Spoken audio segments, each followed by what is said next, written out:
And there's a live stream. I didn't expect to actually start a whole discussion on consoles versus the PC master race.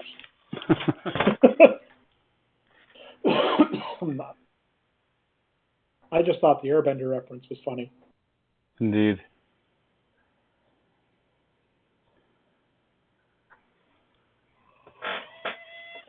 Oh, yeah. I like all versions of gaming. Not really tied to any particular form. Although I'm not a particular fan of PlayStation, but I used to be my favorite console, but I really didn't like the third version. It kind of killed it for me. Oh, okay. Xbox was just superior at that time. I've heard the PS4 is good, but I don't care enough to purchase one.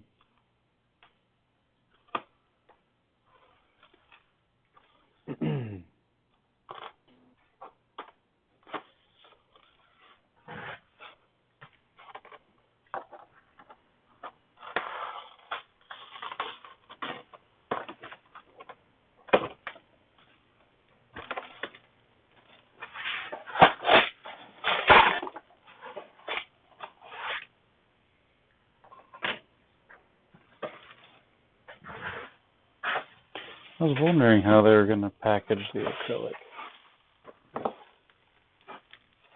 Hopefully this was secure enough that the corners didn't get thrown out. What's that? Mine seemed to be in pretty good shape.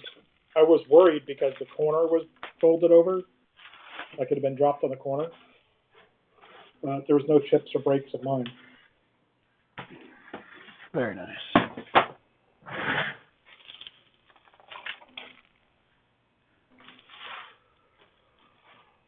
Huh, where'd my blade go? Blade sitting on top of the bag. Good eye.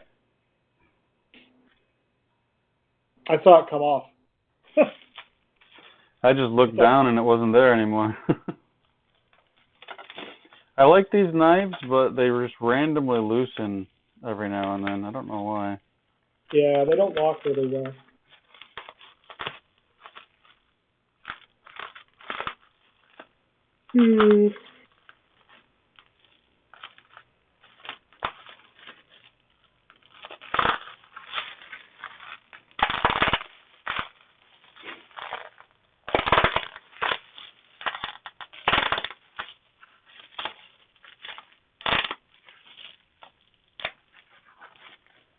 I'm excited to finally have this acrylic. Should help with squaring things up and making it work.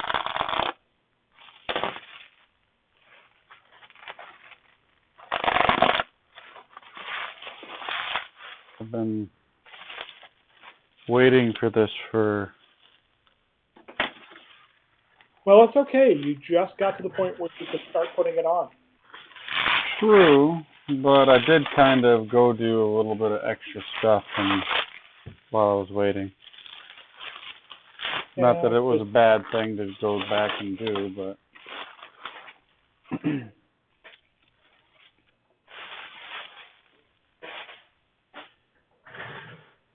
I'm glad tomorrow is trash day. Can recycle all this stuff.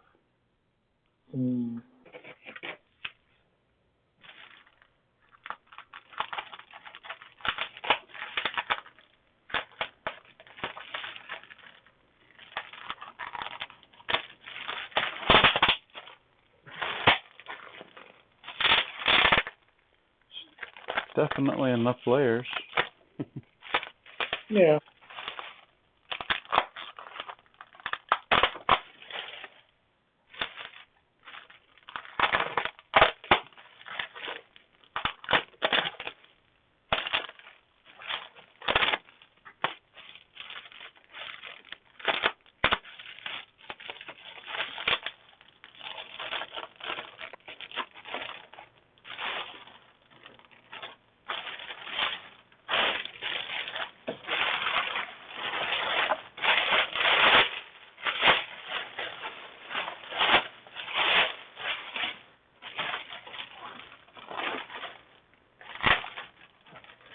So far, it looks pretty good. Don't see anything obvious. Yeah, just check all your corners. Really, that's what I did. Is I looked at all the edges and corners. Yeah. Once I get this apart, I was gonna give it a more thorough examination.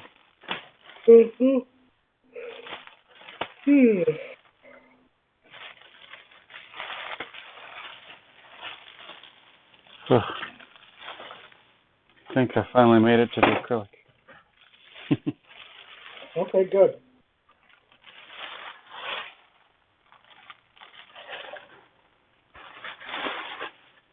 FPL2. The snap wire, like they're like the wire connectors that use the snaps levers, or the lever actuated wire connectors. I'm sorry, what are you talking about? Have you ever seen lever activated or lever actuated wire connectors? They're used for connecting circuits. Yeah. 2 lead and 3 lead. They've got usually gray with an orange lever. Yeah, I have some of those. Yeah. Thinking of using them for the hot end, or not the hot end, but the heat bed, or the heated bed.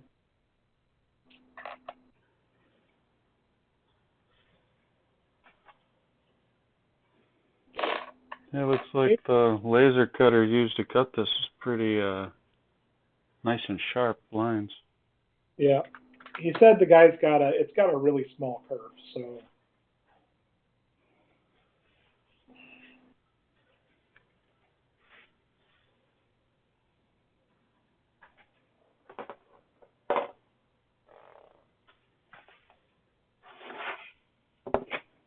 Restarted the computer, waiting for the computer to finish restarting.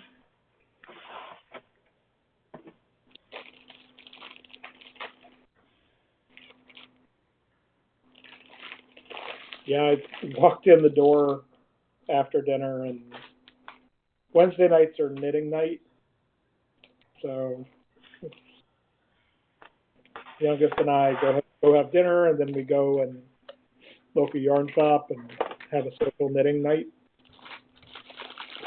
And it's over at 8, so it's not particularly late. But I walk in the door, and I get through the door, and I close it behind me and promptly drop the drink I have in my hand. Oh. Ice and matcha everywhere. Yeah, this looks pretty good. Yeah? Yeah, just kind of lightly put it up against the back plate up, and it looks like it's got a perfect cutout, so. Good. Side panels look huge in comparison. Not 100% sure why they look so big.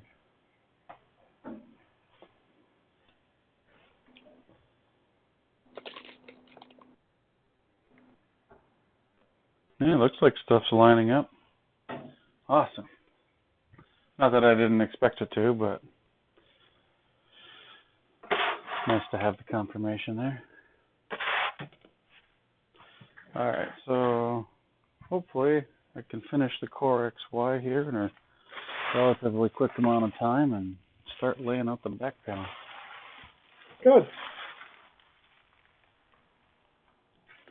It's an amazing amount of packaging material that fit in such a thin box.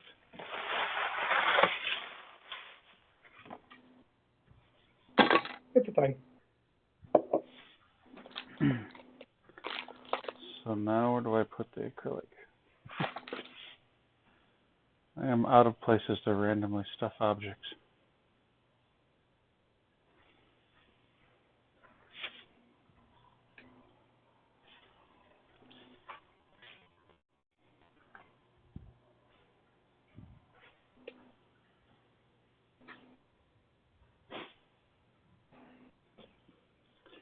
So I did a pull test on my Cartesian printer. I got my scale, and I was right around 29 ounces. And this with nothing but the two bearings, I think I'm getting about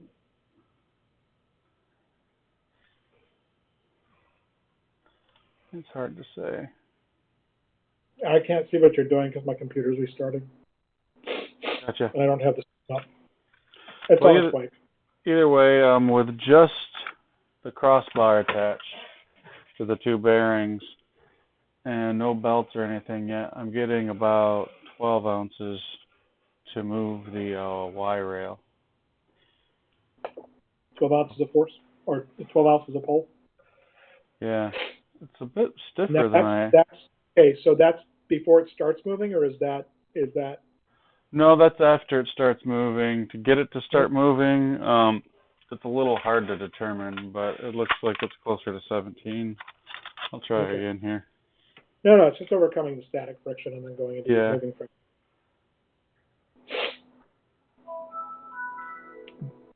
Be better if we could get that into newtons, but there you go. Oh, you can convert.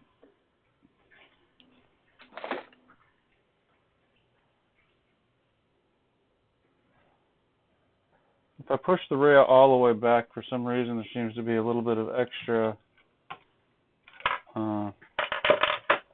force required to move it for some reason. I'm not sure why. Mm-hmm.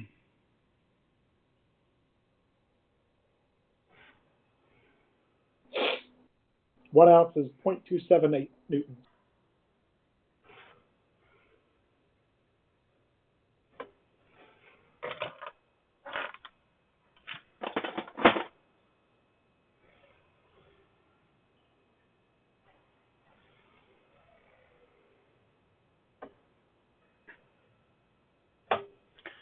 All right. It's about 3.5 newtons.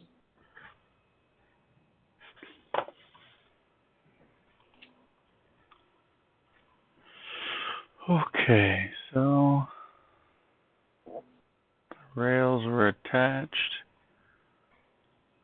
All right, now I gotta put the tool changer back together, it looks like, is my next step.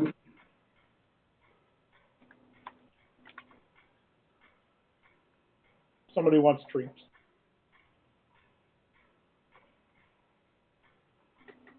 Really? I suppose if you see treats, it's only for food.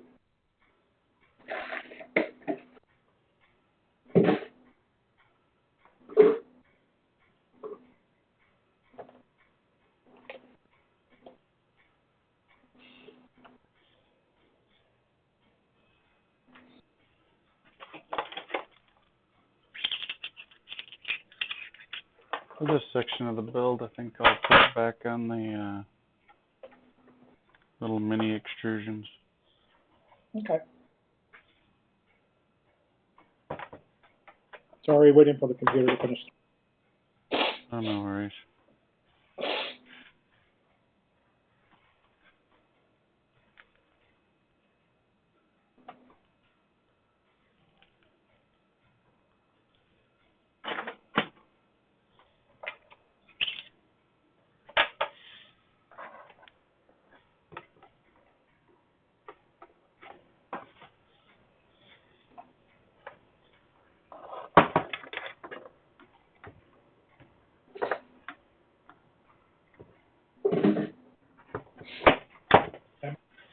Texted me that last night and say, "Hey, can you tell me what you thought about using CMake versus Make?" I went, "I have no idea what you're talking about." Who texted you that? My niece. She's a freshman in college right now with a degree program in cybersecurity. Ah. So yeah, and she's already got a summer internship lined up. So, good sign. And she's all worried about it, but it's like, just go and learn. So she's interning at NASA. over the phone. Wow. I'm like, you go, Mackenzie. Learn as much as you can. You remember, you are like Jon Snow. You know nothing.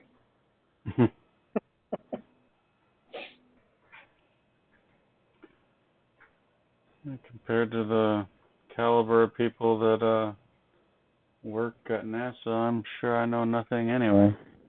Don't be too hard on yourself. I used to work at NASA too. I was a contractor on the IT side.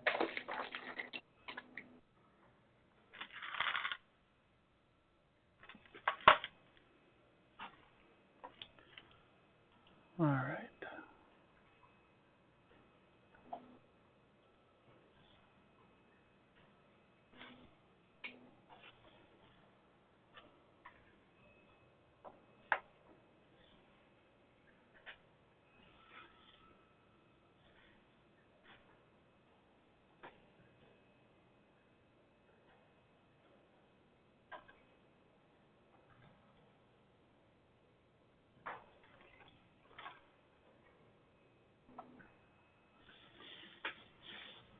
Where in the world did the switch go that needs to go back into this thing? Switch goes on the side. No, I mean, no, I'm not sure where this physical switch actually is. I thought it was attached to something, but I think it's over here.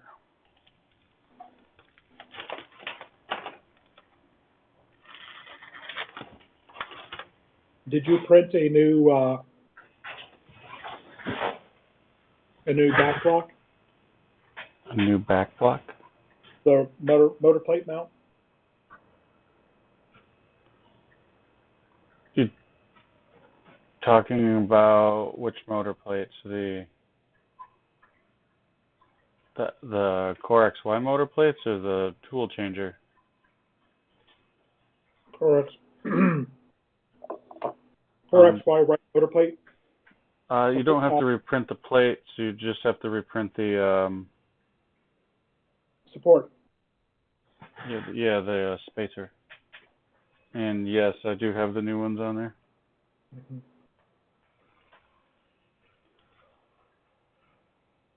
Yeah, I don't actually have anything to print with at the moment. I mean, I do, but I have to get them set up. So there you go.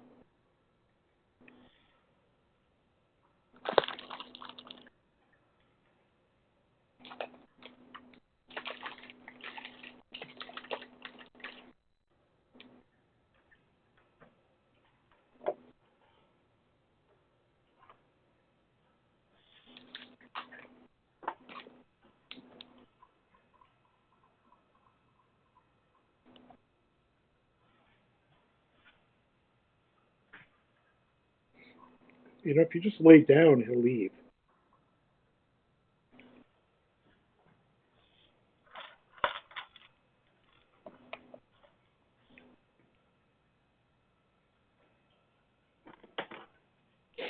I'm just waiting for all the apps to restart.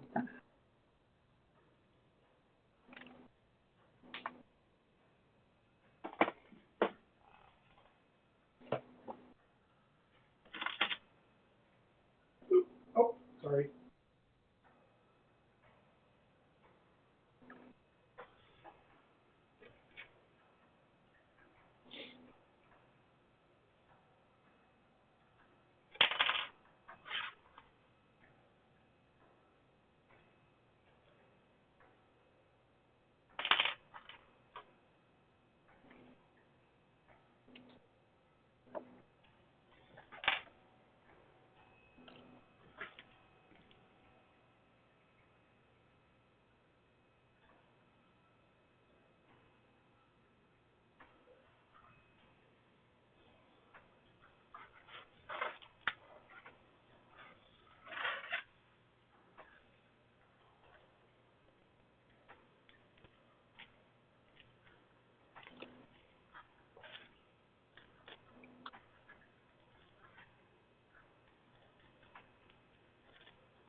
Yay, YouTube just started. You have 22 subscribers now. I do. You're over 20.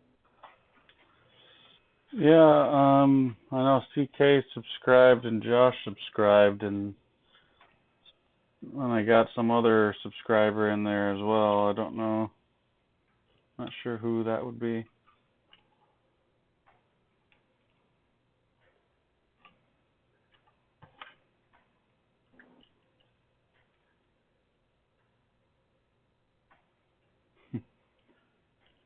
Putting on the carriage. Yay. Yep.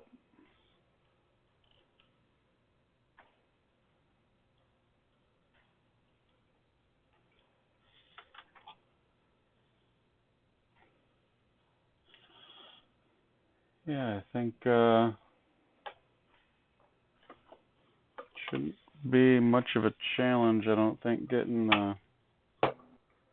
belts back on and everything finished here soon. I don't think.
So that's not a bad little screwdriver for 40 bucks.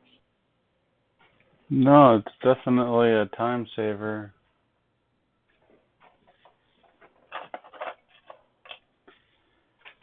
Okay.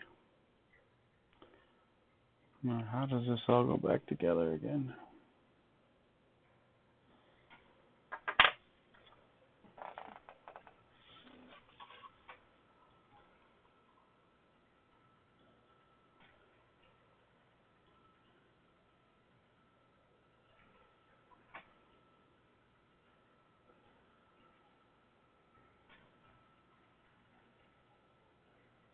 Well, I'm just going to close all these windows because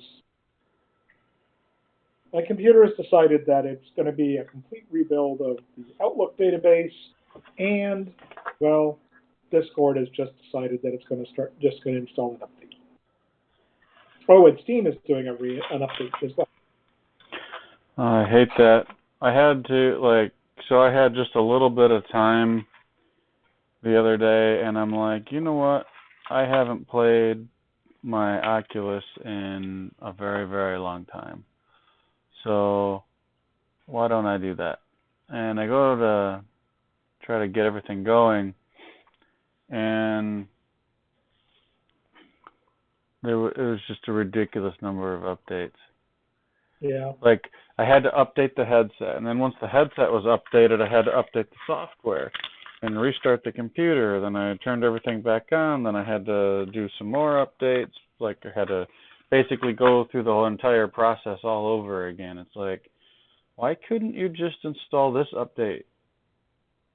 And, why do I have to go through the entire update process multiple times? I know it's been a while, but yeah.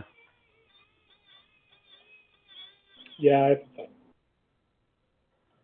just frustrating when you don't have a lot of time and all you want to do is play a simple game real quick. Right. And it's like, you got to do this, you got to do that, you got to do this. It's like, oh, and it's not even like you have a choice. It's just going to do it. Yeah, it's like you literally won't let you use the Oculus unless you install the update, even though it worked perfectly fine before. Yeah.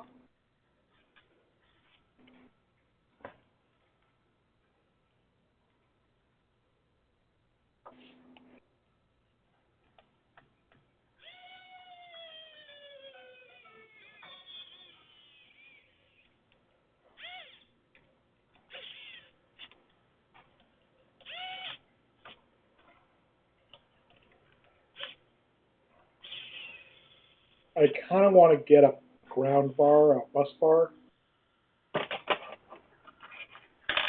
Yeah, I bought some of these things. I I don't know can't if see. well, I haven't brought them over the camera yet. One sec. Well, it's all right. I mean, I'll scan through it, but I don't have the live stream on Oh, because, like I said, everything is trying to do updates because I restarted my computer. I could post an Amazon link, but if that wouldn't help either, then I guess I won't bother. I'm waiting for. I'm in the basoning the game turkey because Discord hasn't even finished uploading or installing it. It just says downloading the update. Oh, good. It finished downloading the update.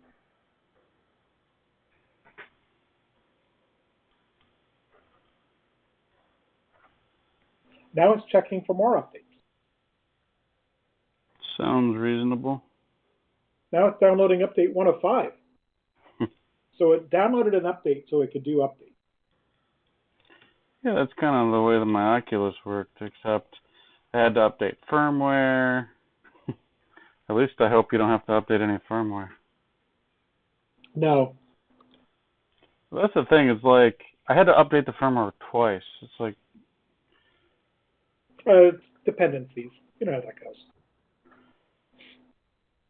I suppose, but usually, like, when I update firmware in the industrial realm, like, if I want to upgrade from something super old to new, it's just, you just install the new firmware. You know what I mean? It's not like you have to go through 1 through 32 in order to get to 33.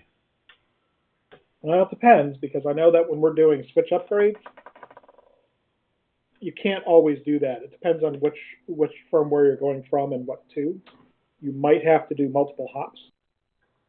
Well, I'm mostly referring to PLCs. Yeah. Well, I'm talking to fiber channel switches or Ethernet switches, sometimes directors when you're working with a director. Hey there. I guess what I'm getting at is, like, each firmware upgrade for the PLC, like, basically it's just replacing everything. You're not doing an incremental thing. Are you saving all the programming and at the same time? So is any current programming retained? No, once you've uploaded the firmware, you have to download the program all over again. Okay, so what I'm talking about is doing code upgrades or code updates in an operating production environment without interruption. Definitely can't do that with a PLC. Yeah, so what we're doing here is, and most of the directors, there's 2 directors in a SAN, and each director has got twin processors and twin memory spaces and everything like that. So what you end up doing is updating one, doing the code load, restarting one of the 2 directors or one of the 2 processors within a director. Then you do a failover to that director, and the other one is running. Because what they do is they run in parallel, active. And then after the new one comes up, then you can update the second one. Once it's up and running and it takes up the load. So yeah, there's a lot of steps that go into it. And it's one of those things that it's really, if you're not careful, it's really easy to mess up. Hey, look, I might actually be able to get the tube of you going.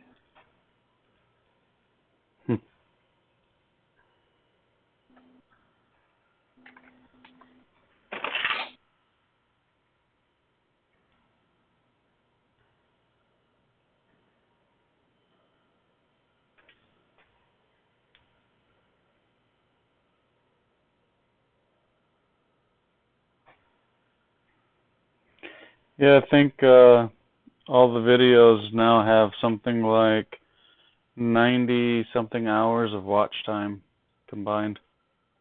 Yeah.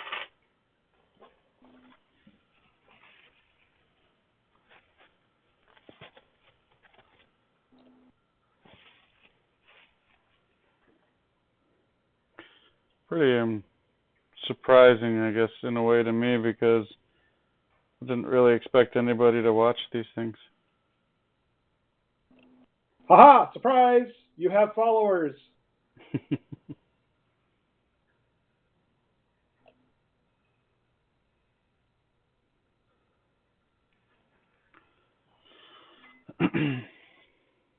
All right.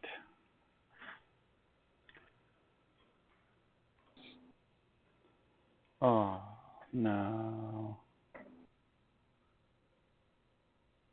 I don't know if it's my connection or what.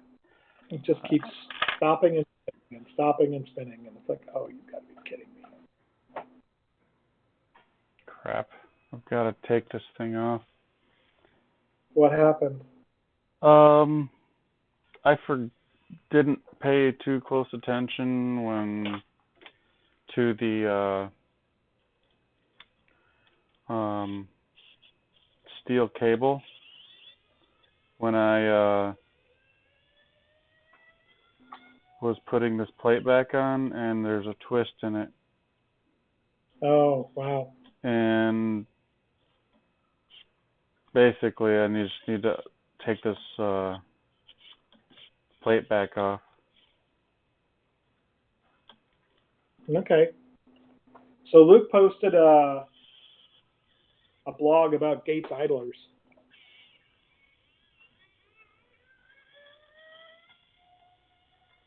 What did he say about him? Yep, he's working, reading.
Kind of wish Josh wouldn't have designed this with, or would have designed this with some heated inserts.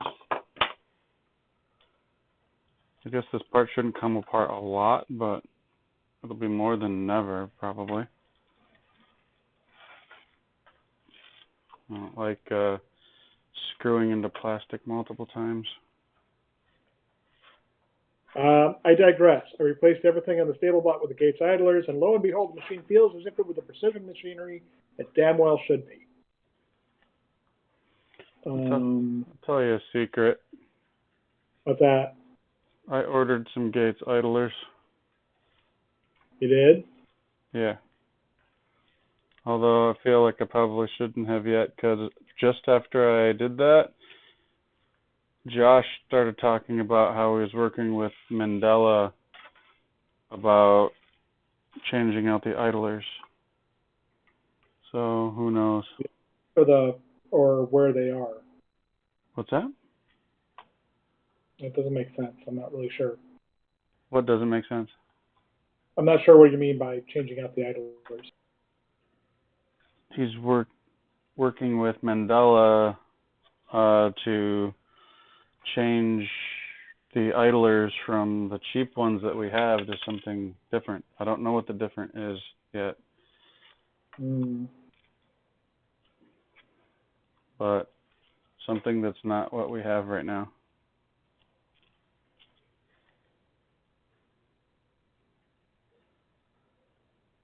I mean, I considered ordering the Gates idlers as it was.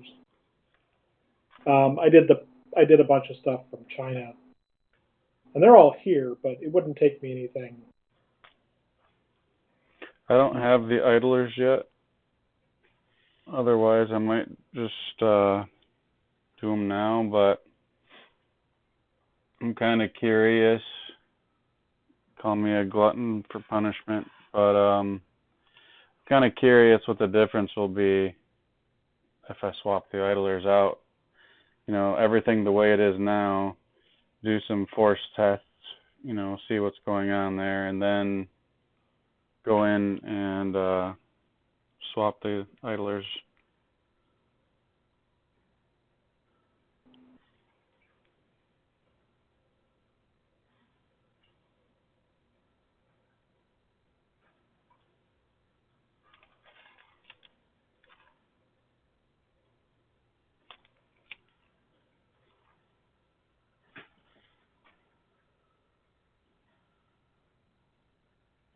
Hmm.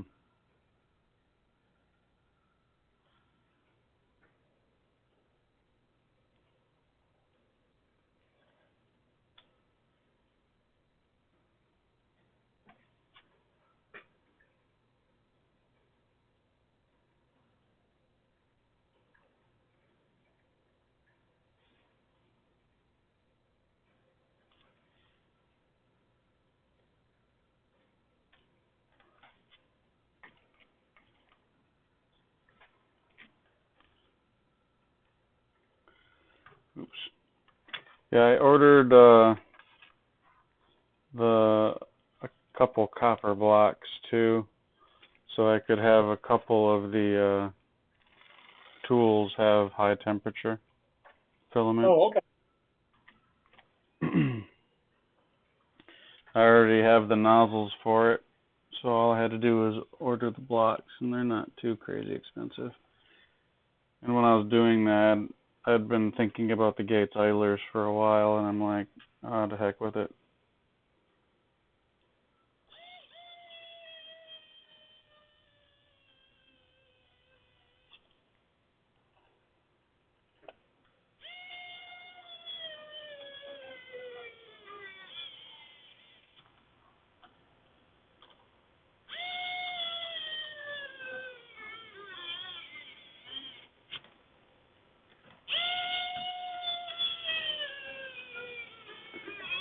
One thing I'm not sure is if the gates are going to be a straight up drop in, or if they're going to have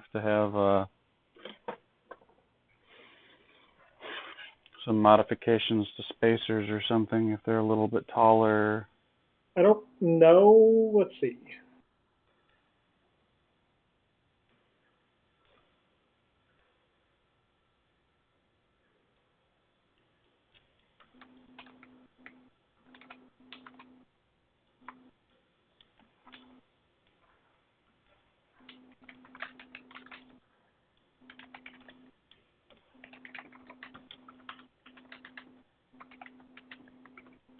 Well, the thing is, no, Poof calls out the gates, doesn't he? No, he calls out Chinese ones off of Amazon. Ah,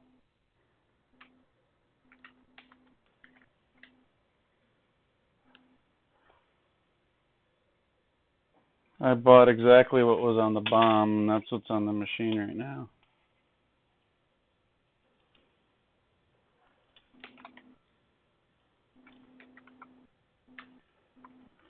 But if you look in the forum somewhere, he was talking to somebody about the idlers in recent history. Unfortunately, I don't remember what thread it was or what the exact conversation now was. those were the adjustments going to a 9 millimeter belt. Yeah, I was. You know what's interesting is the 9mm are not any more expensive than the 6mm idlers.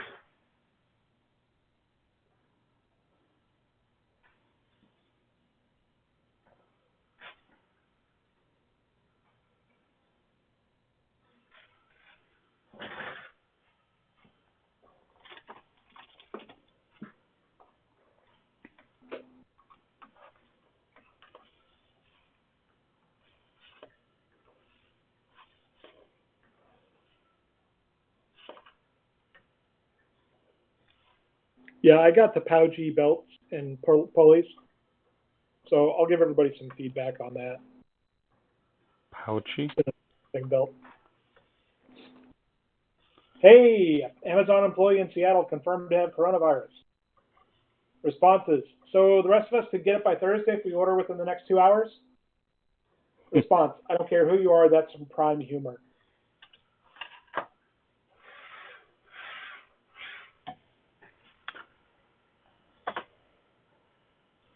Is there really an Amazon employee? Or is that just for the joke? No, they did. Yeah, somebody's got it.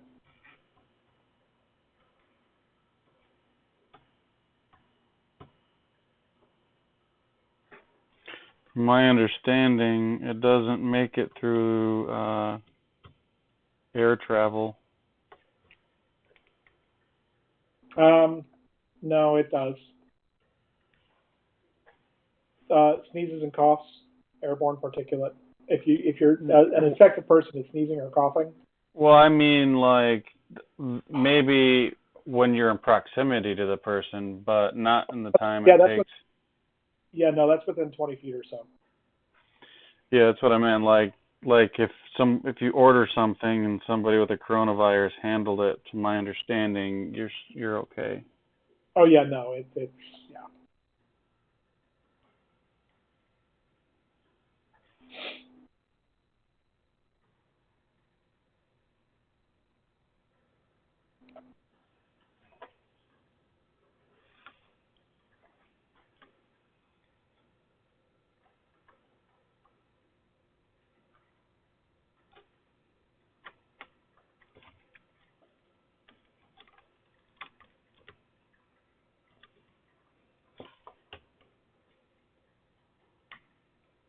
Oh shoot. Oh shoot. Yeah, I was about ready to put the pulley in, and I did put the spacers in.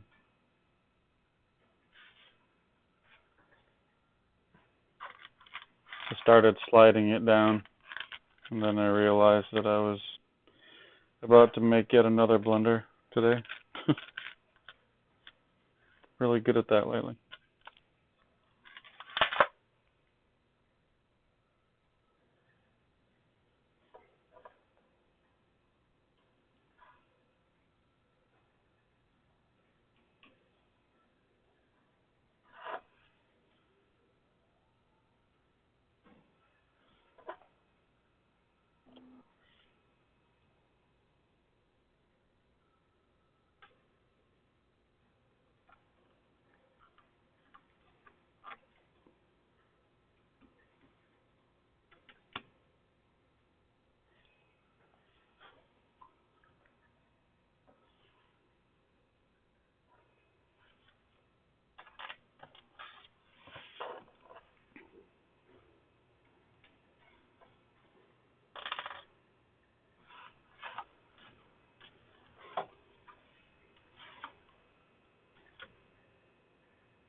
You know this red Loctite stuff that's supposed to be readjustable?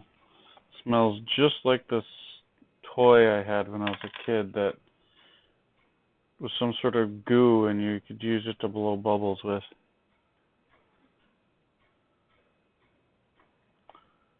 Can't remember what it was called, but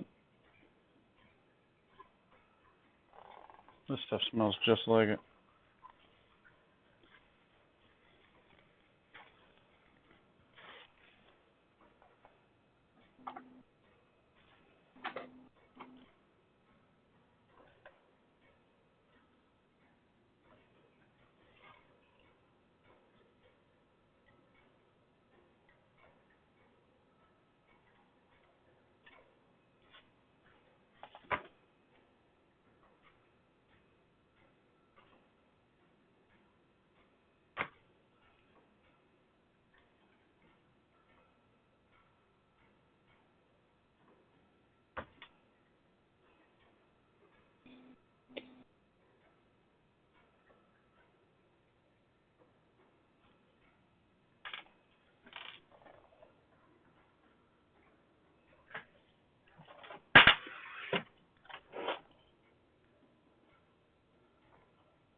Well, I'll use the bearings that I've got, and we'll see what happens. I really should be doing something, but instead I'm watching you. My struggle to try to get this screw in to lock down the tool changing wire. I mean, and the thing is, I'm having a hard time just focusing on what you're doing. So it's probably just as well I'm not actually trying to do anything else. Give me that tab.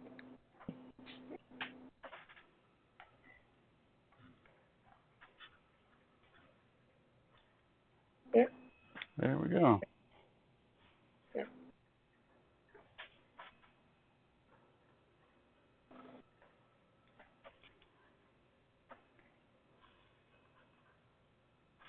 Okay, so I didn't get 4-wire.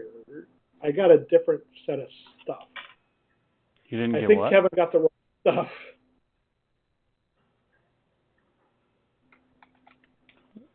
You didn't get what?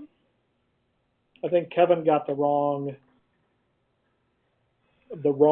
things in his distribution board kit.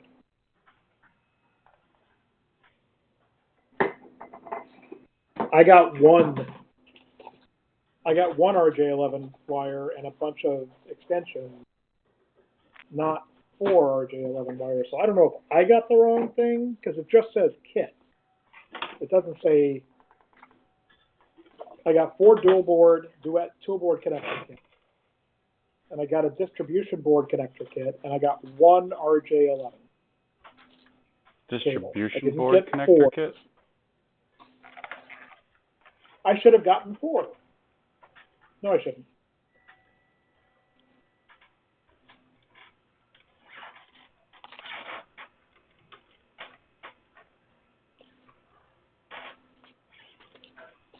Yeah, the distribution board doesn't give you enough wire to do. What distribution board are you talking about? I'm talking about the tool board. So for the tool board kit from Duet, Gotcha. you don't get a CAN bus. You don't get a long CAN bus cable. Or maybe you do. Hold on. I'm going to take the tool board connection kits apart.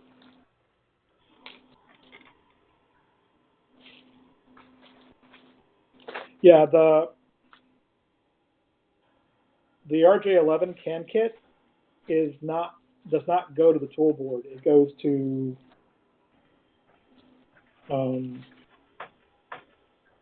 yeah, I'm going to have to respond here because they got the wrong stuff.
All right.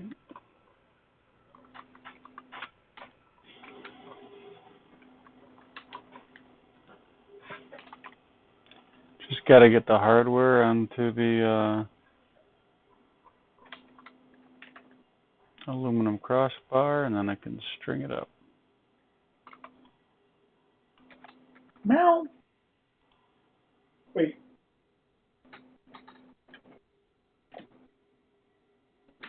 Becker, are you already?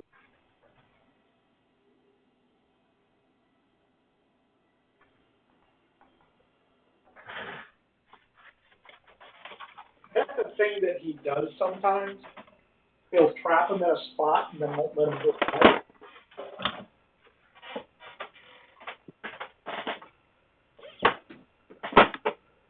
That's it.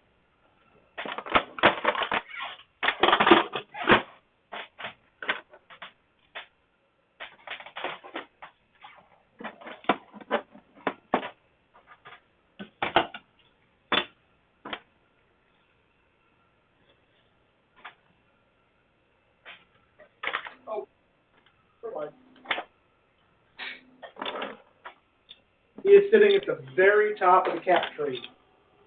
So he's like 6.5 here at the moment. He's very happy out on everybody. And here I am wandering around looking for him. Okay.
Yeah, they didn't get their stuff to come.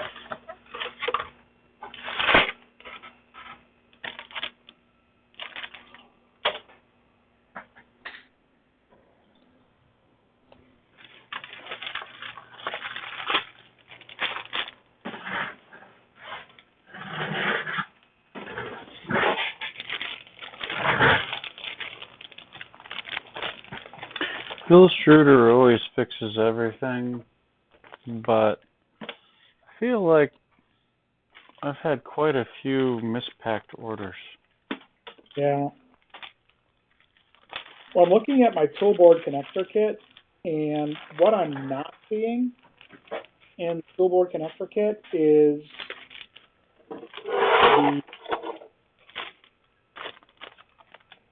right, it's got, you know, a lot of crimps and standoffs and things like that. And the toolboard distribution board doesn't use CAN. I mean, the CAN connection is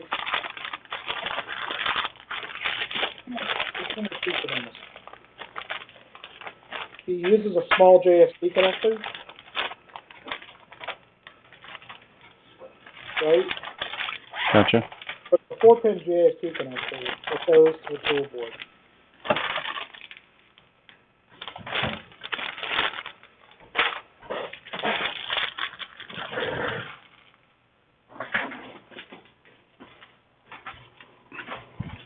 And one of the things I am concerned about is I've looked at some of the solders on the bottom of the board. The duet is pretty messy. It's not what I would have expected from a good float. So,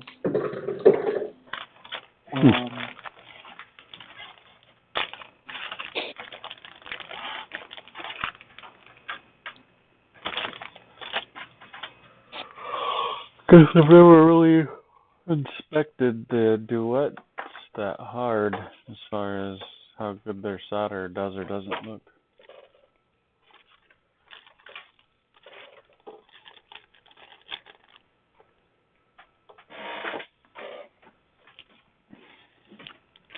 so the tool board has got it's got a latching socket for the stepper motor, and then it's got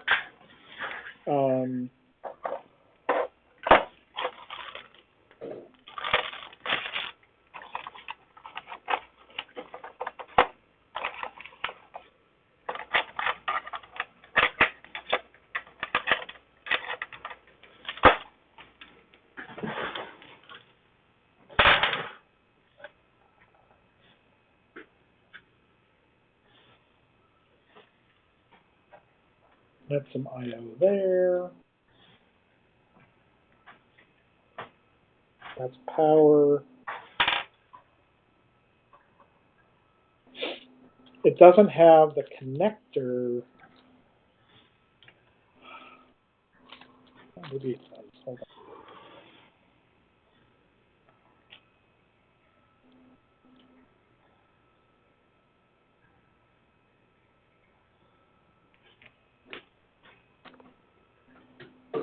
So yeah, you get the wire, but you don't get. You've got to be able. Basically, you get a little wire, a wired connector, like a terminals on it. But in order to get this CAN connector to between the tool board and the distribution board, you got to come up with your own length of cable. I mean, that makes sense. You don't know. They don't know how people are going to use it necessarily. Well, they don't know how long it's going to be, right? Right. I guess that's fine. That's fine, and it's a 4-wire connection. So, okay, so I've got everything I need to put this sucker together.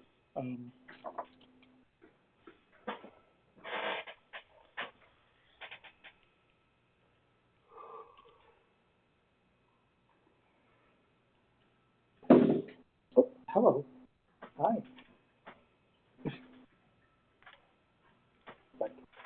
I'm fluffy and beautiful. Pet me now.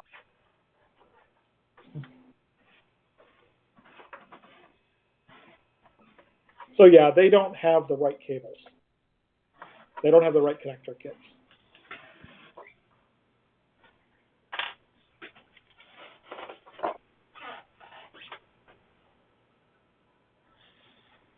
And I posted a picture of what I received when I got it.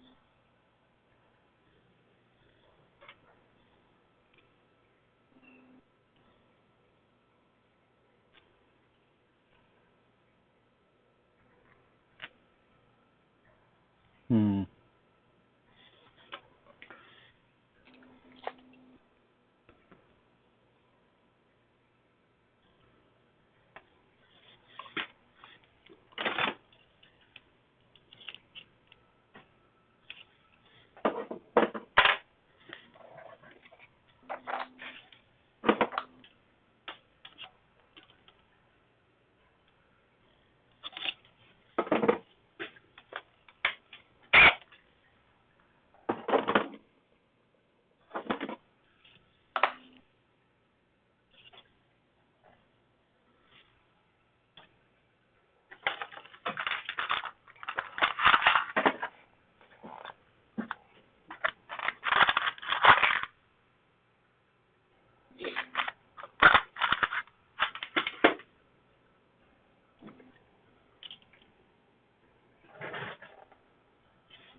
Oh, hello.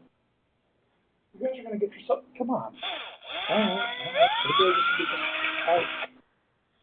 That way, all 3 of you can. Because all 3 of them want to be right next to me at the same time, but not where they can see you touch each other. How confusing is that? It's like having It's like having triplets. Indeed. It's like if the cat gets anywhere near me, the dog gets jealous. I don't know. The cat doesn't have to even be receiving attention for it to be the dog to.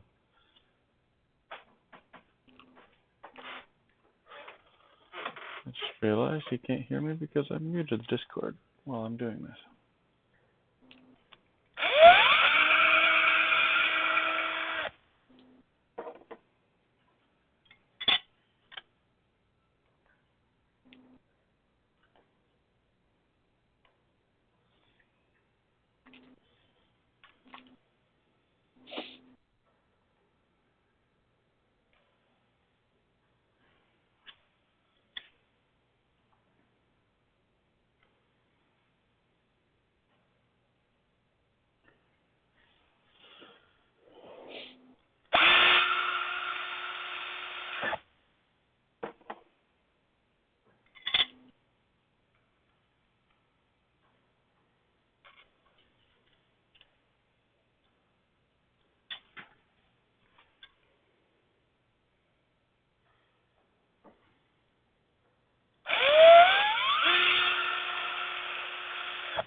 No, even with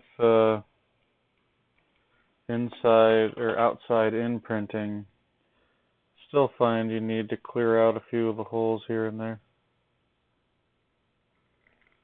Yeah. I mean, I guess it's possible I could be over extruding ever so slightly. I don't think I tuned the PET-G profiles quite as well as I have my PLA profiles tuned, but should be relatively appropriate.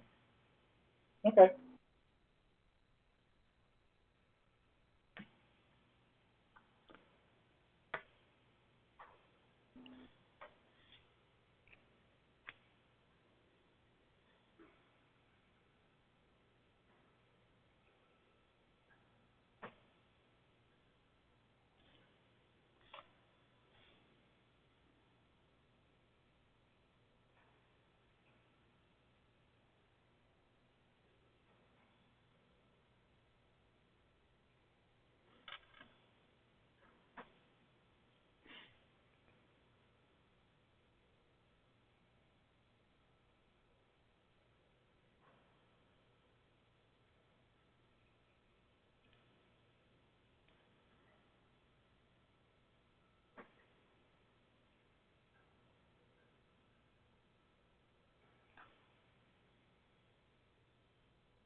Meow.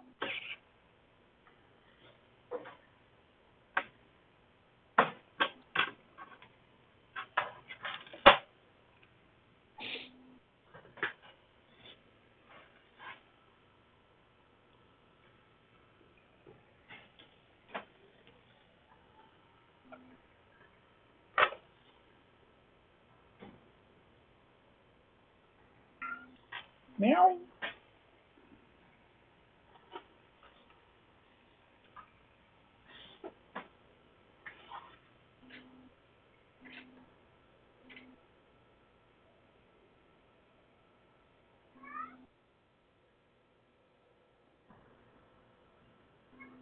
Meow.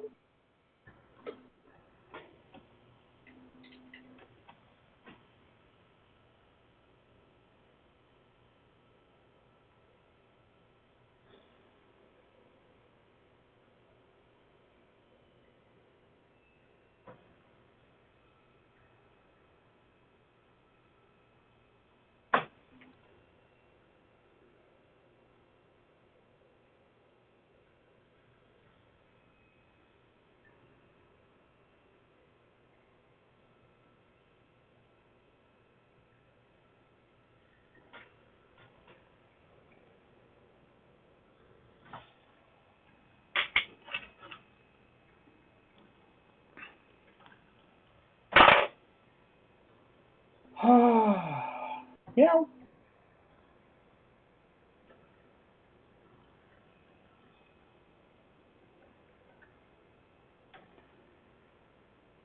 Yeah, I can have full-on conversations with my cat. Yeah, I do it on a regular basis because the youngest just walked up under my chair, bumped his nose against the back of my leg, sat back down, waited for me to scratch him. It's like, because yes. All right.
Did you hear this?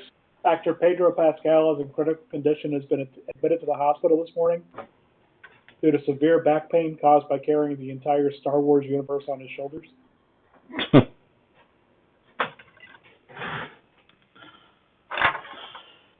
Yeah, there hasn't been a decent Star Wars movie since Rogue One. Oh, I don't know. Solo was fun.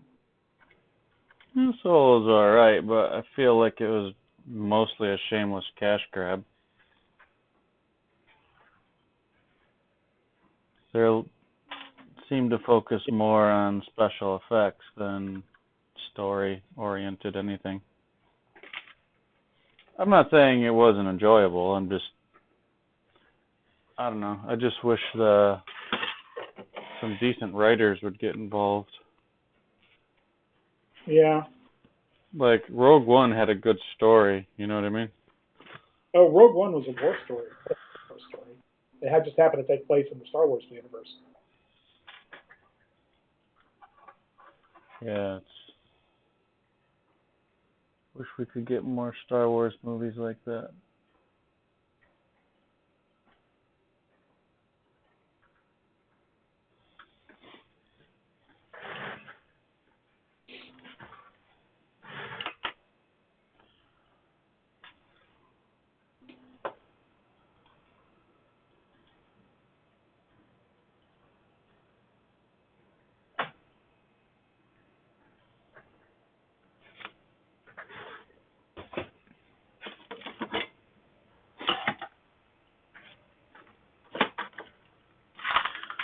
I just wish that they would have at least looked at the extended universe for inspiration. They don't have to, like, follow the storyline, but, you know what I mean? But yeah, there's so much amazing content in the extended universe that would make fantastic movies. Oh, Like, yeah. What are you doing, old man? I don't know if you've explored the extended universe much or not, but I used to read all the Star Wars novels as they came out. say that again? But I said I used to read all the Star Wars extended universe, but I stopped sometime in the 90s. Mostly because I was raising kids, and I didn't have a chance to read anything. Yeah, I haven't read in a while. I just use audiobooks nowadays. Yeah, but I also read so fast that it was hard to take books with me underway when I would deploy because I had you have limited amount of space that you can carry things on the ship. So how many books can you carry, right?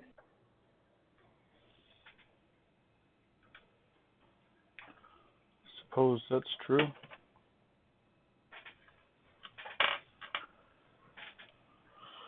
Okay.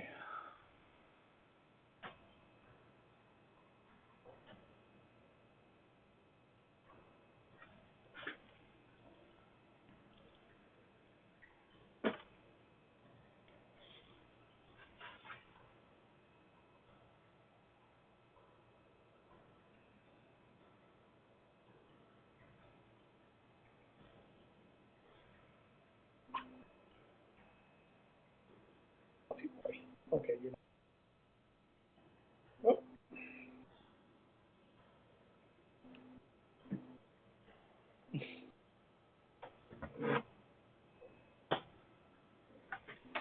Decker, you're gonna pick up. He's like, oh no, yes, you're getting picked up. Good boy.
He's getting there. What's that? Oh, I'm trying to get the youngest cat. He kept bumping into me and wanting to be pet, so I scooped him up and cuddled him for a few minutes. Not very long, but just a few minutes. And he didn't completely freak out, and then he left. So getting there. Trying to get him used to being held. How old is the cat? He's about 2.5, almost 3. Hmm.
Oh yeah, how I fix stuff working in IT.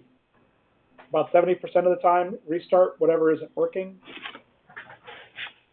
25%, do a quick Google search. 5% IT placebo effect. My mere presence has fixed the issue.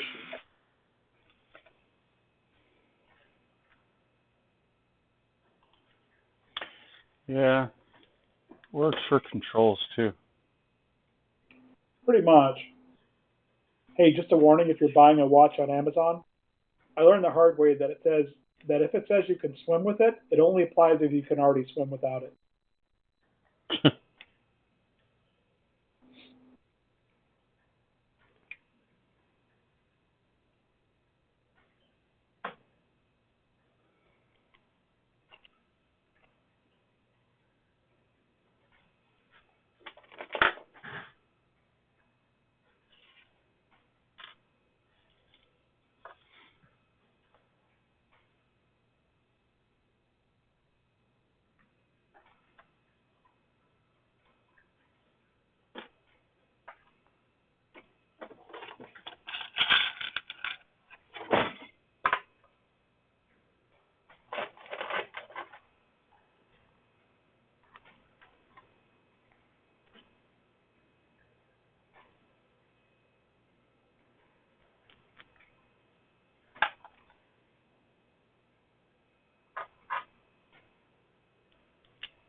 Getting there.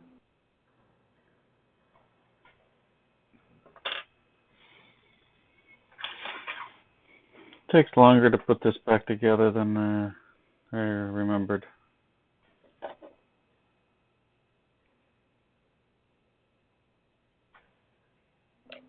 I was hoping that I'd be onto the electronics by now.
Oh.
Random question. Do you ever use VirtualBox?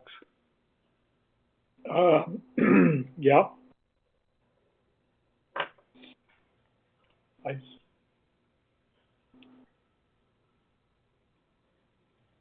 what's the question beyond that? So I use VirtualBox I just upgraded my computer to Windows 10 at work, and I was trying to make a virtual Windows 10, but every time, well, heck, all my old VMs, or one in particular at least that I was trying to mess with earlier today, would only run for about 2 minutes, and then it would just freeze, and I'd have to start the VM all over again. I'm not entirely sure what's going on with it. Yeah, just wondering if you had any insight, maybe. Really depends on what your VirtualBox configuration is, how much memory you've got. Usually stuff like that is really hard to troubleshoot until you get some logs or is it throwing any errors when that happens? Are you seeing anything in the error log? Honestly, I'm not sure.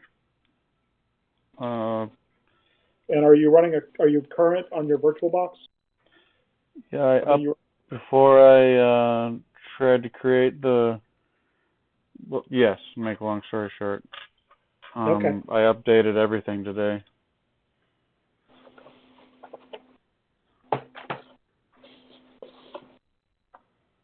Yeah, I'm gonna say that's a reasonable to track down without looking at logs and stuff. So you kind of look at the logs and then or see if there's anything in the log. You know what I mean? Yeah.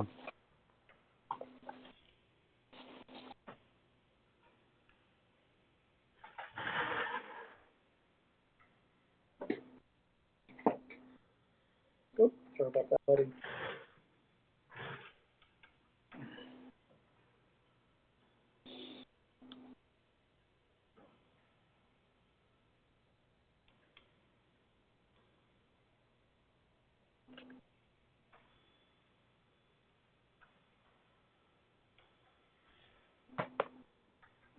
Yeah.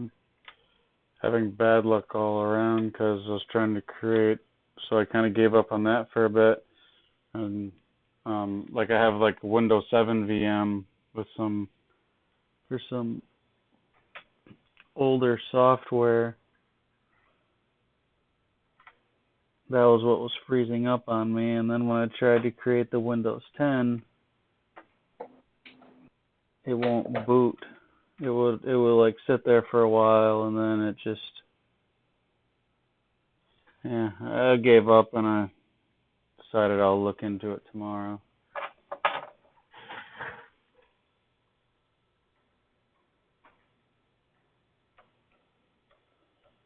I mean, there'd be occasionally I'd have a VM freeze on me once in a while, but nothing too crazy or out of the ordinary. But now I can't do anything with them.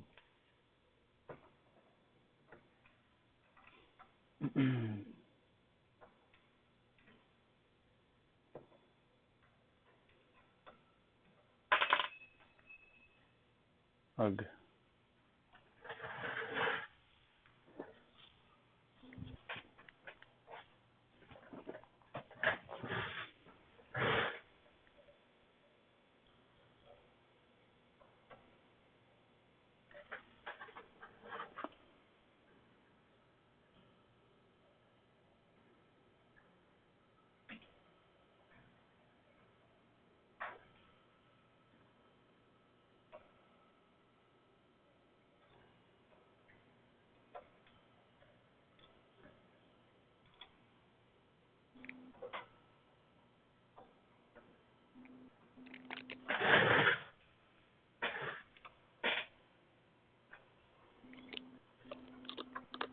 Do me that. I wonder what the point of this extra black piece is. It's not in the old version. That is the carriage X stop trigger.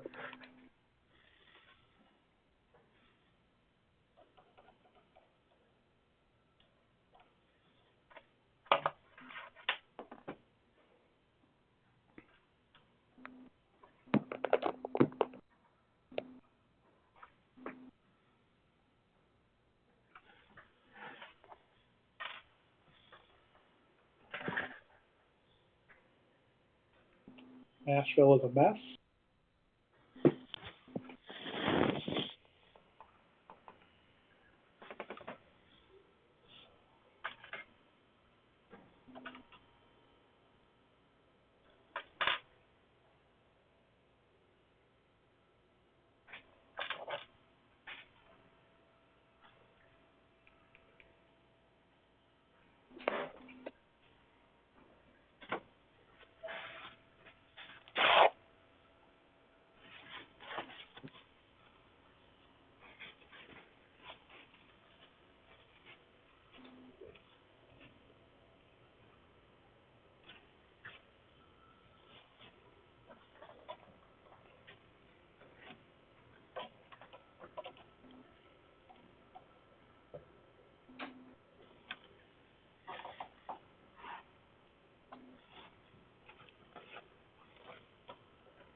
What's going on in Nashville? There was a tornado that ran through there yesterday. Oh, A lot of people yesterday, day before.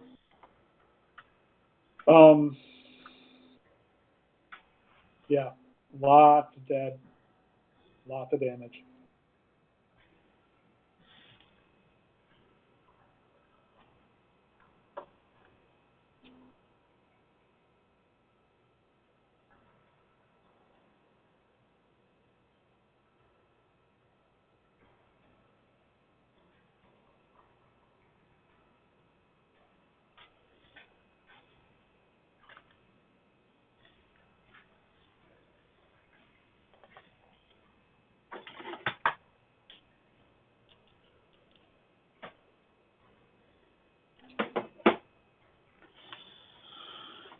I don't think I'm getting to the electronics tonight. Well, if you get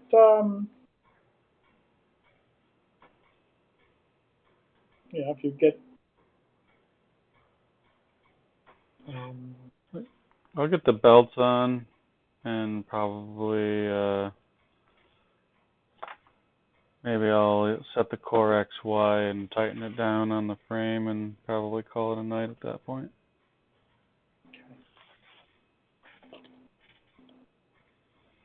Kind of tired.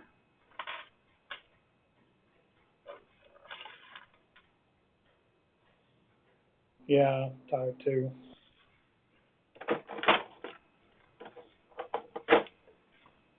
That way, go ahead. I was just going to finish my cup of tea and then go to bed.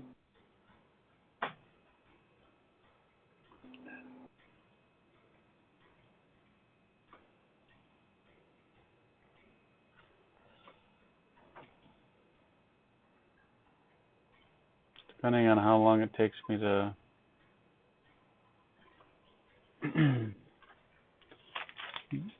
get the belts on and tensioned, I might stop there.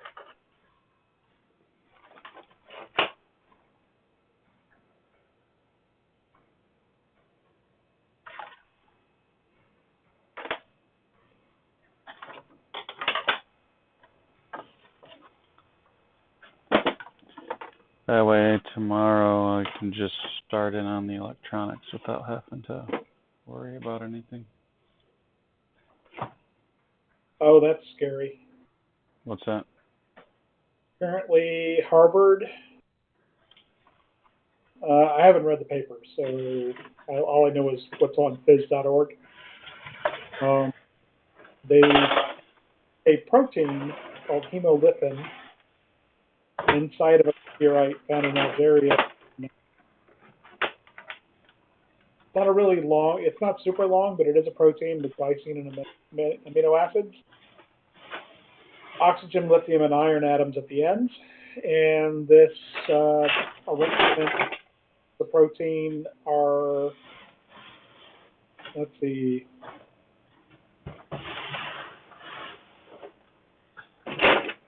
note the atom groupings and tips of the protein form an iron oxide that has been seen in prior research to absorb photons, and then which is a means of splitting oxygen and hydrogen, thereby producing energy, which can be used by the protein for. So it's a precursor to. Photosynthesis? Yeah, it's a precursor to photosynthesis and basically the early stages of life. So, yeah.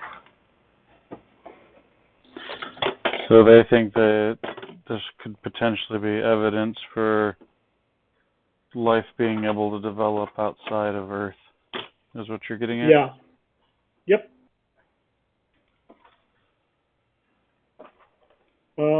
Now, Daniel, I've sent you the stuff before.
Hey, welcome, but you're muted.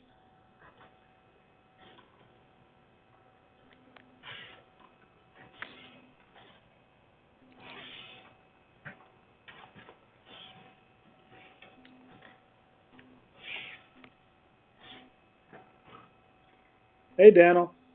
Welcome, welcome, welcome. There we go. Trying to find all the different mute buttons. There's a lot of them.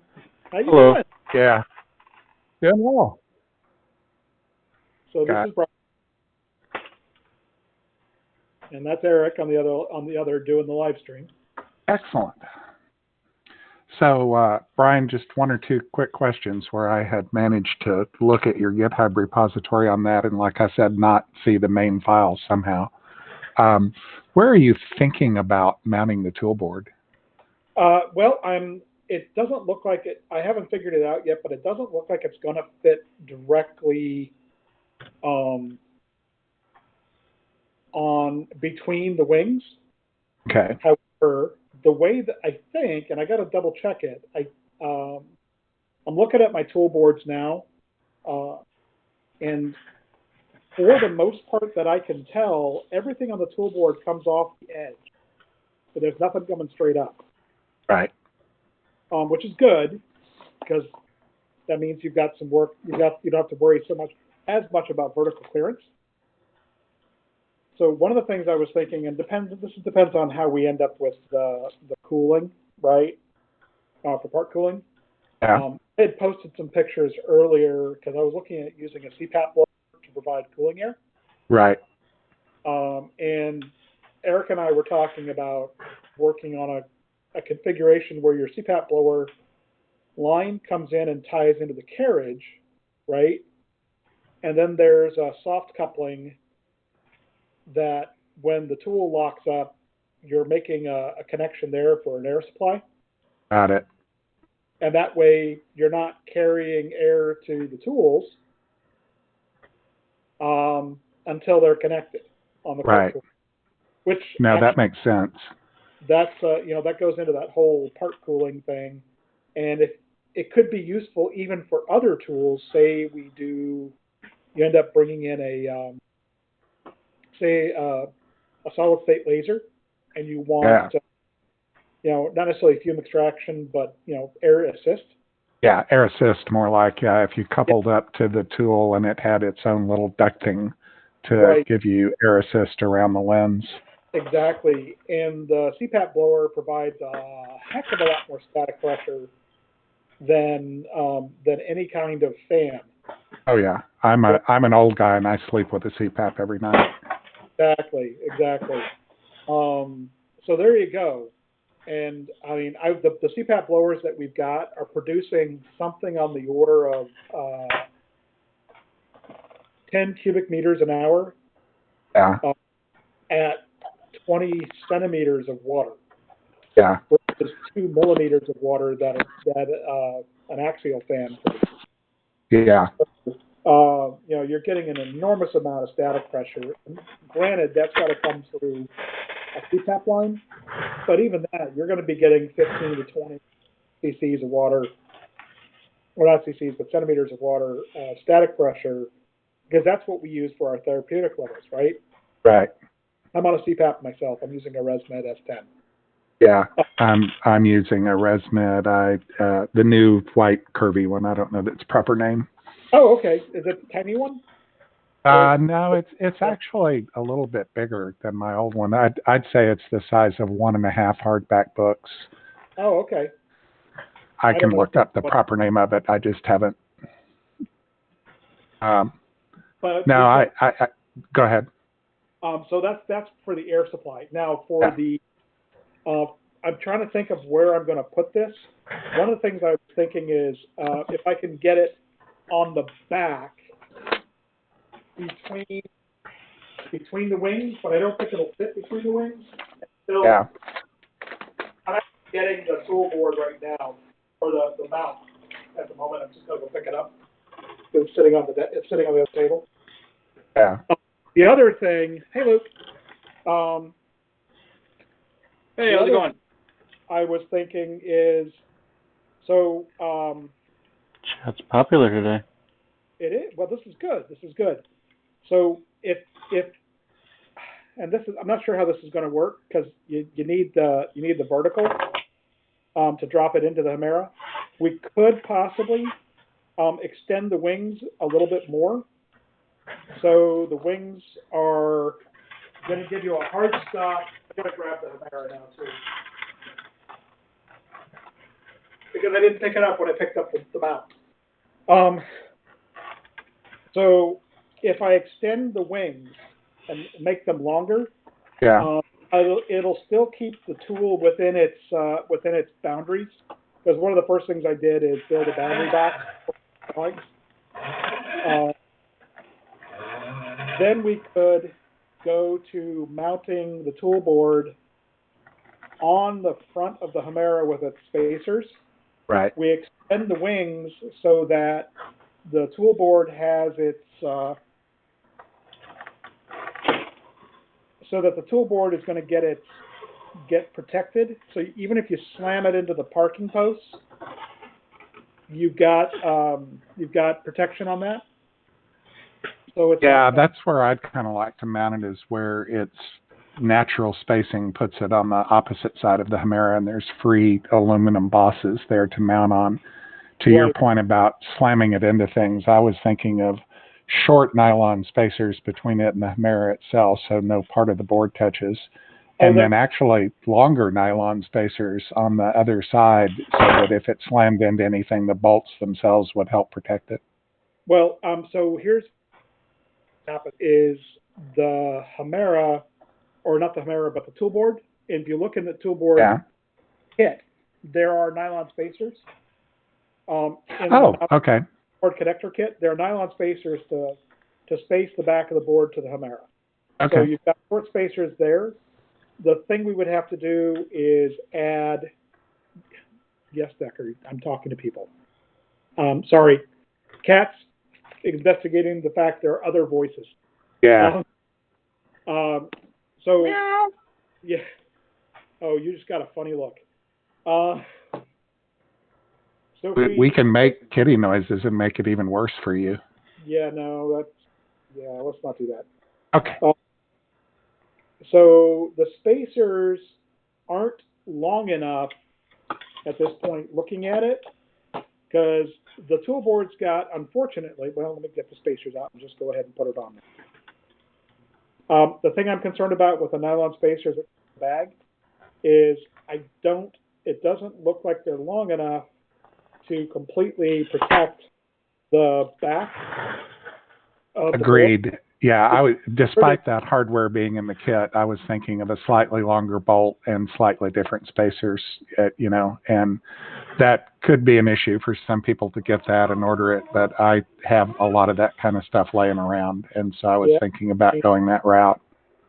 Yeah, the concerns I have at this point is the 3 pins on the back of the board. You're going to need a couple of millimeters of spacer back there. Yep. Probably. Let me see what I can do. Where is my measuring tool? There it is. How the heck? Never mind. I'm going to go grab my box of parts for that stuff. I'll be right back. Sure.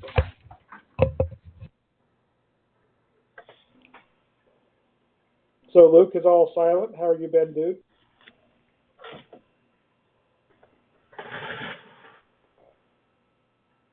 Looks like he's muted. Yeah, what's up? Sorry. No worries, dude. No worries. How are things going?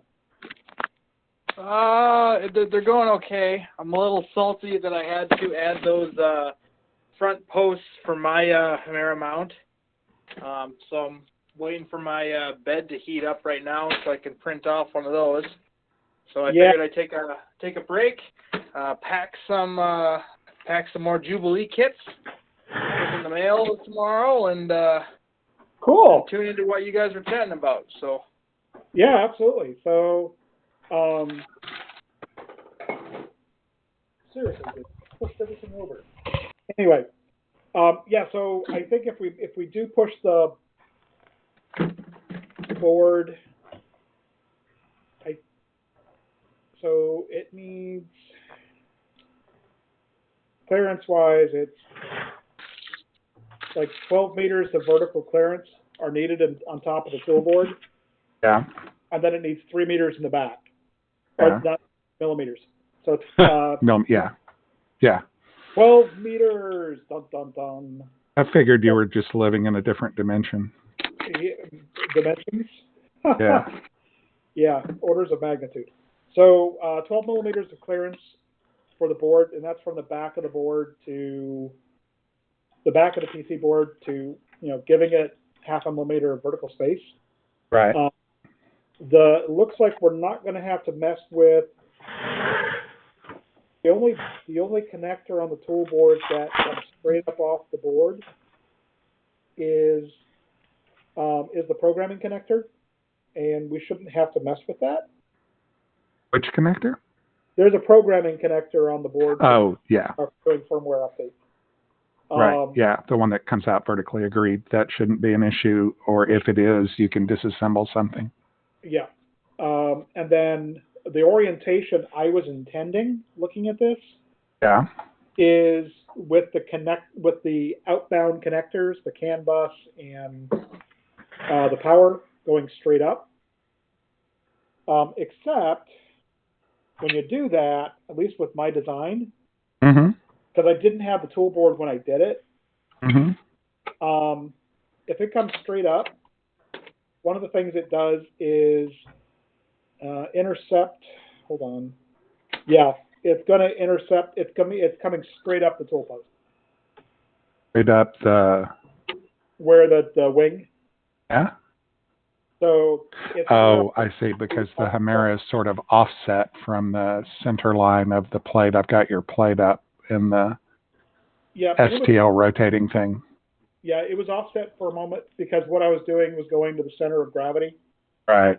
Or the center of gravity on the Hemera. Yeah. And trying to match it to the pin. Yeah.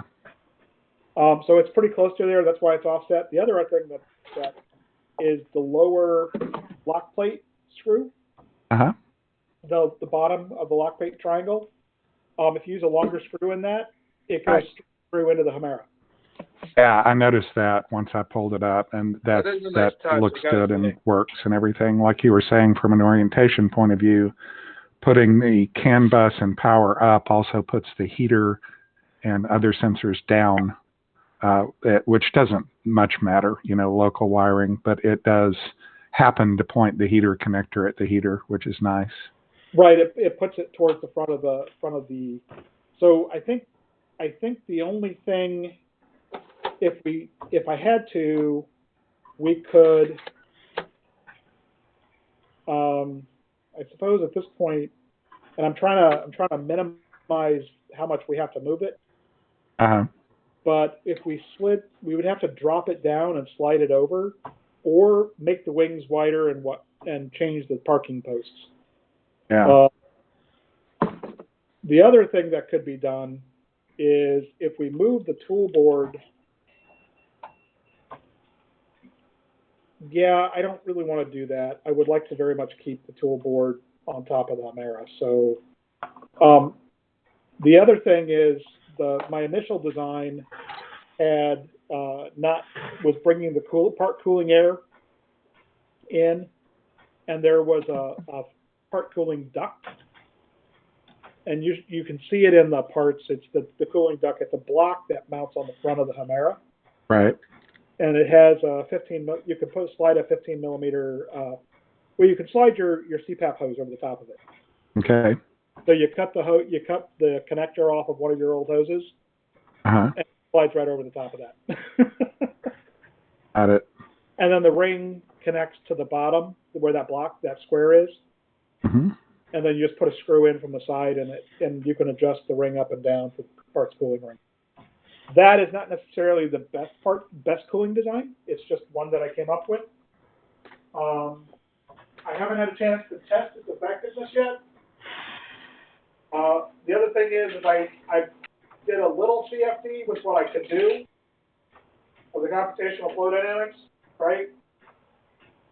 And it seemed to give the rotation that I was hoping for. And when I ran water through it, I got a swirl of water without a dead spot in the middle. Yeah. So I was getting a vortex, and then it was swirling away from the center point. So you were getting cooling on all sides. Right, without a dead spot. Without a dead spot, because you were getting it was intersecting right at the nozzle. Mm-hmm. So you had a dead spot, but your flows were turbulent enough at that point that it wasn't really a dead spot. That was just the area of max turbulence. So but it was immediately moving away. We weren't seeing any real laminar flow at that point. You're a pilot, right? Yes. So yeah, I'm retired Navy, but I was a submariner. Oh, cool. And I was a nuke machinist mate, so I dealt a lot with you know, turbulent flow and laminar flow and turbulent flow is your friend when it comes to heat cooling. Yeah, cooling and heat transfer. I watched Sequest. Come on, what's that? I said I watched Sequest. Yeah, well, Sequest is the thing.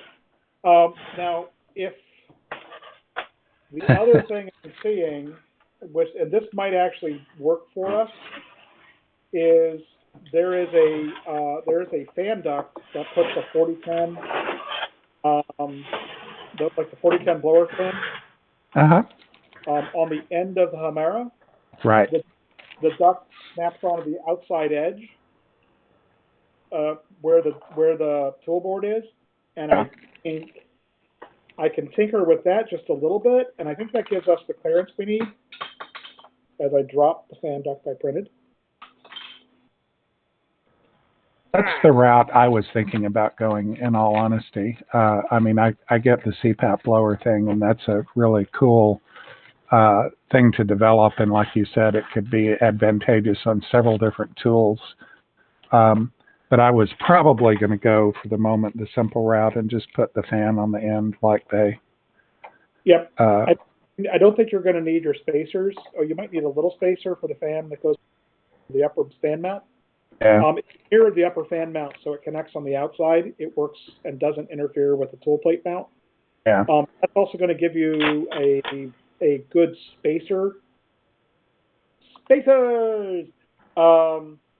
for the tool board. Yeah. And it keeps it off the Hemera, so you're not getting the heat from the Hemera on the tool board. And the only thing we'll have to do is I'll have to mock it up to see what kind of clearances we've got. Right. I do a lot of interference mock-ups and things like that. So I'll just basically build a block, that represents the tool board with its connectors. And I think we're going to either change the mount posts, which is fine. That can be done. We'll make the whole upper assembly a little bit wider. And so, the thing is, we'll be able to use the same tool post, or the same tool post mount that goes on the rail. Right. But it will have a wider block. Parking posts themselves, would be. I think the metal parking pins would be further apart. What's that? Would be further apart. Yeah, they'll be a little further apart. So it's not going to let us move the tools from post to post. Unless you've got all Hemeras. In which case it's going to be the same, I'm planning on 3 Hemeras for mine. Yeah, and in my personal opinion, for what it's worth, I don't really care if the parking slots are slightly different from each other and take a given type of tool. To me, that kind of goes together. And if you take a whole tool off the printer, changing the parking holder for it, in addition to that, it is no big deal. Changing a tool involves at least some other things around connectors and electronics and reprogramming and et cetera. So it is something to keep in mind to make feasible, but adding the task of changing the parking post from 1 or 2 screws, pop this one off, pop that one on. Like you said, the holder on the rail will be the same. Also, I made the comment a minute ago about having the can and power up oriented some things. I was looking at the wrong thing. I'm sitting here holding it, looking at that, and I do like that orientation. Okay. Just because the can and the power is up, I don't see anything that would be better. In particular, that keeps everything but what connector is that? That's the temperature one. That keeps everything but that from pointing downward. And anything else you do points something downward, and wires would have to be looping around, kind of down around the nozzle and the heat block and all that. Right. So having the power and the can up makes everything else face right or left, and that seems like a good choice. Yep, and the only thing that faces back is the driver and IO0. Right. Which is like your, filament runout or something like that. And Yeah. I just ordered some of Luke's filament runout, so I'm going to be using that. Yeah.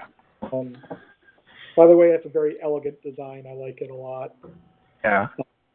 Because it's, have you seen Luke's filament runout, Spencer? I don't think I have. He's using. Oh, you like it? Thank you. I do. He's using a magnet instead of springs. Right. So there's no spring to wear, and is using an optical interrupter for filament detection and a steel ball. So, as the filament rolls through, it's running through a ball that pushes a lever arm that interrupts an optical trigger limit switch. And when the filament comes out, it's using a magnet to reset it. So you're not using a spring at all. You're using just a magnet to hold to provide the motive force. Yeah, sounds nice. It is an elegant design.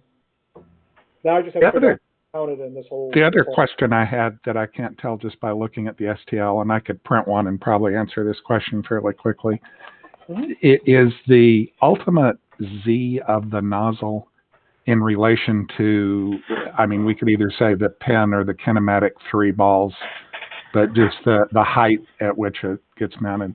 Would the original Jubilee and or E3D with a V6 mounted on it, would the nozzle be pretty close in Z to where the Hemera is going to end up mounted on this? I think that's what I did. Of course, it's been since January, and I can't even remember what I had. Yeah. I think. And you know why I'm asking. If we go to cameras for nozzle alignment, the more they're aligned in Z, the better. There are ways around that with the camera, certainly, but it's better it makes it easier if they're more or less Z-ish.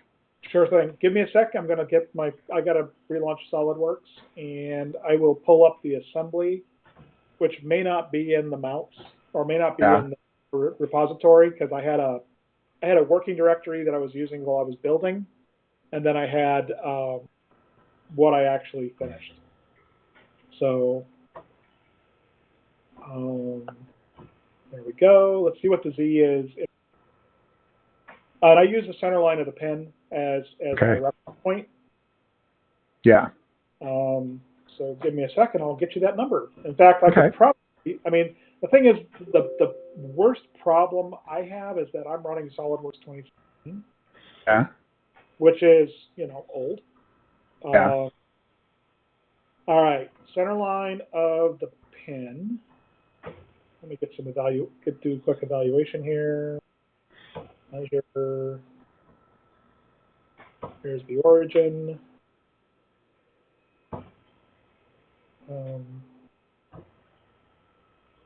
Origin to, and I'm going to go to the center point of the nozzle. Actually, I'm just going to do the surface of the nozzle, at least as related to the. Okay. Show me the normal distance.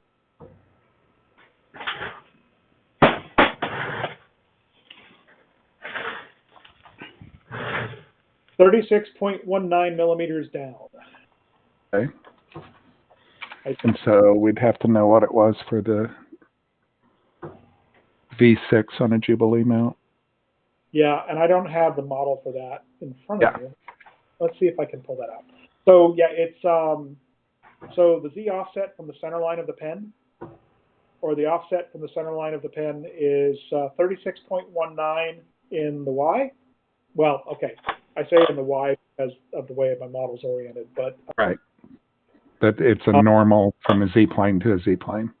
right. So 36.19 drop down, and then 22.75 millimeters from the face of the tool plate. Say that number again.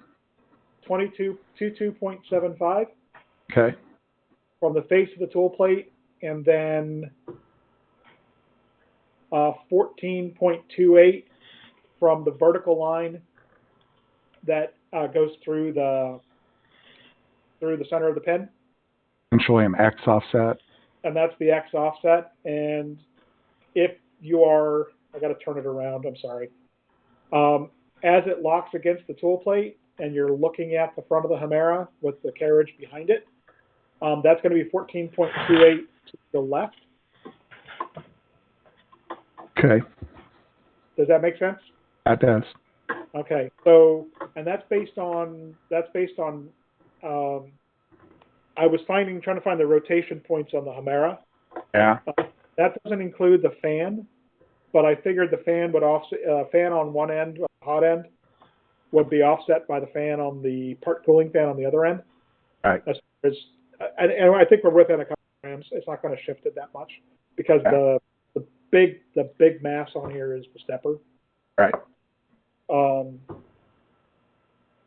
So I was trying to minimize. And those offsets, to the point of lining it up on a camera, the XY to me is a lot less concerning because on each person's implementation, the XY is going to be different, and however we choose to configure these scripts, wherever we choose to store metadata, so to speak, about where it needs to make the starting assumption to try to align it, it's going to have to be configured for where my camera is mounted versus yours, just like our tool parking, our T-free macros will have slightly different numbers in them because, and so the XY doesn't worry me that much. We'll deal with that.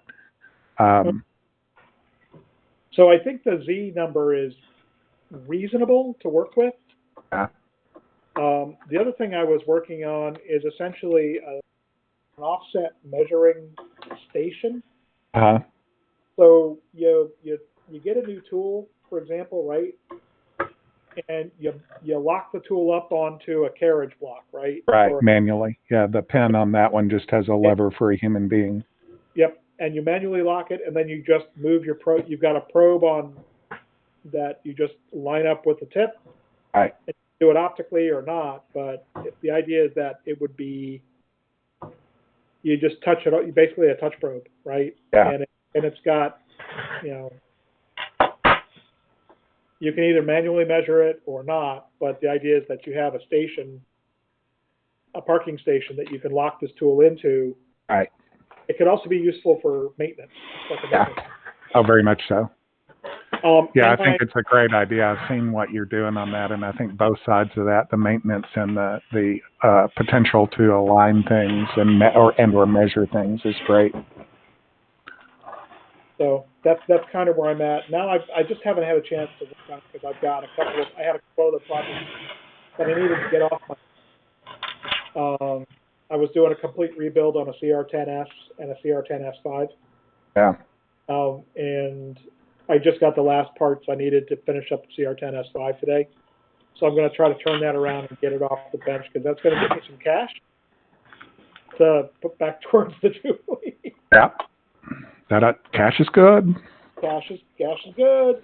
Yeah. The other thing is I was trying to decide if we go with a volcano, that's going to adjust the offset significantly on the Z. Right. But if we know about it, unless it's mounted way up a plate. Right. I don't remember how much the variance is, and this is based on the modeling, right? So the actual number will probably be a little bit different based on half a turn here. I think it's like less than 10 millimeters or something between the regular and the volcano. That's what I'm thinking, because it's basically a heat block turned the other way, turned long way up and down. Yeah.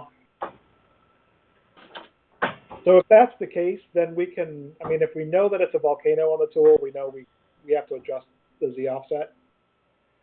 Yeah, and I have been kind of going back and forth on where to mount a camera. One choice is off the edge of the bed so that you can raise and lower the camera. And then you can do, then it's much less important, these various Z offsets in any given set of tools. And again, going back to the idea that there's going to have to be data somewhere that says these are the starting positions for this. You can start at a Z for that tool and fine tune from there. And so if you mount it on something that moves up and down, that's great.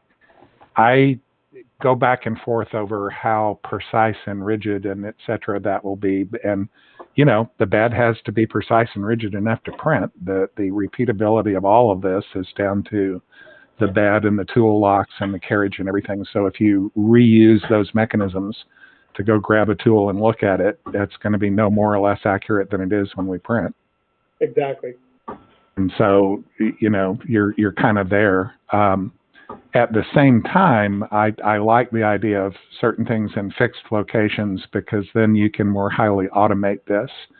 And I also go back and forth a little bit over how much to have the human participating in it and how much to just click a button and some number of minutes later, 4 tools are completely aligned.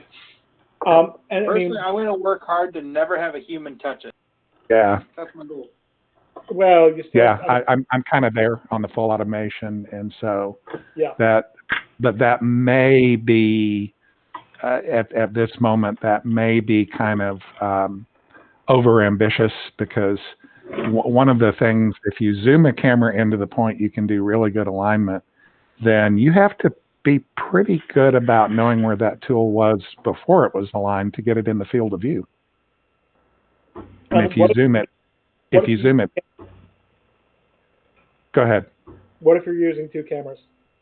Yeah, that's a possibility. I mean, I've done some stuff with TensorFlow and computer vision on some of the brain just completely seized. It happens. The NVIDIA. Yeah. The Nano Jetson. Not the Jetson Nano. I've got a Jetson TK that I started with. Okay. So it's much larger than the Nano, but I've got a Jetson Nano too. But I've done some stuff with the computer vision on that, and the idea of using the NVIDIA kind of compute stick thing. Well, the Nano is much smaller, but the TK is basically a full device. So okay. Just 2 generations before it. Okay. But using a wide-angle camera, a wider angle, a wide field of view and a narrow field of view, and the cameras are aligned so that the narrow field of view camera is, in a fixed position within the wide-angle camera. Right. And then you're using the wide-angle camera for initial recognition, and then the narrow camera comes in and does the final details. Yeah, now that makes sense. And I like that idea, but at the same time, I'm also really pushing toward doing this on a generic Pi, on a 3B plus or a 4B. Okay. Well, how about going with the stereo camera? Yeah, that might be very interesting. Because I will tell you, you probably read on the Discord, I have started out with a touch plate with a circular hole in it. Yeah. And got that to work. But the precision of the circular hole in particular and touching off on the ramp shape, the cone-shaped nozzle, that got a little touchy. And so, really looking at the camera for XY, but still a touch plate for Z. And there was a lot of discussion about what about plastic on the nozzle and this and that. And I have not been getting the consistent results with the touch plate that I'm desiring. Okay. I do have silicon wipers, and I do heat the hot ends up. But it's sort of, and I will tell you, I haven't driven this to ground. It sort of seems like every time I get where I can truly work on the touch plate and see how repeatable it is and all that, something happens and it's way, way, way, way off, and I have to go debug and et cetera that. And at the moment that we speak, the last time I had time to work on this, and I haven't worked on it in several days, it suddenly jumped from a repeatability of about 0.01, which would probably be okay, to a repeatability, you'll laugh when I say this, of 9 or 10. Okay. Seriously. I think maybe your BL Touch idea sounds really good. Yeah, something's broken somewhere, you know. And BL Touch yeah, well, and in my infinite wisdom, I have the computer that I do all this from and the printer are probably 15 feet apart. My back is to the printer. And I really need to just give up and haul the damn thing over here where I can watch it while I'm testing all this. Oh, yeah. Or, but it's probably about the stupidest setup you can imagine for you know, trooping back and forth and turning around and looking over your shoulder and trying to see a 1/10 of a millimeter movement from 15 feet away. And so I need to improve my test setup.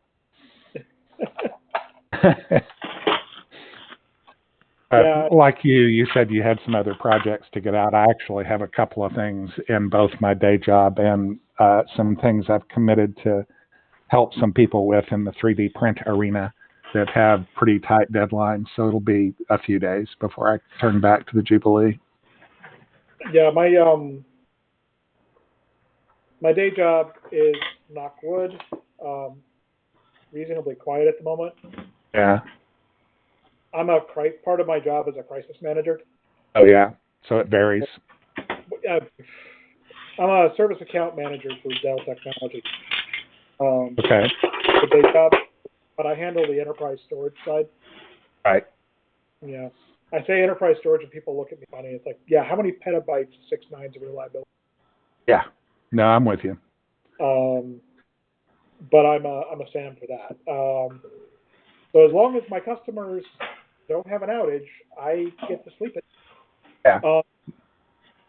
So it's also not completely under your control, and you have periods that just suck all the resource out of your life, and other periods that are a little quieter. Well, and I'm customer advocate too, so I'm completely interrupt driven. Yeah. So there's that. The other thing is if I can get this stuff done, I can start my build. And I've learned a lot watching Eric make mistakes. I mean, troubleshoot and debug this process. Yeah. Well, good. Maybe you didn't hear me. No, I heard you. He's just so used to it, he didn't even twitch. I laughed. You don't think you heard me. So once, and we both just got our side panels today, so yeah.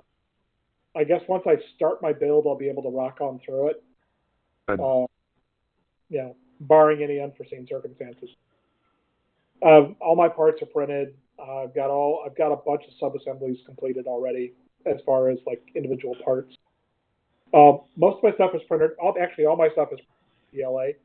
I did make some modifications to guidelines for printing. So like all my tool plates are printed at 0.12. Yeah. Layer heights. Or my tool plates, but the locking plates. All of my pulleys are printed at 0.12.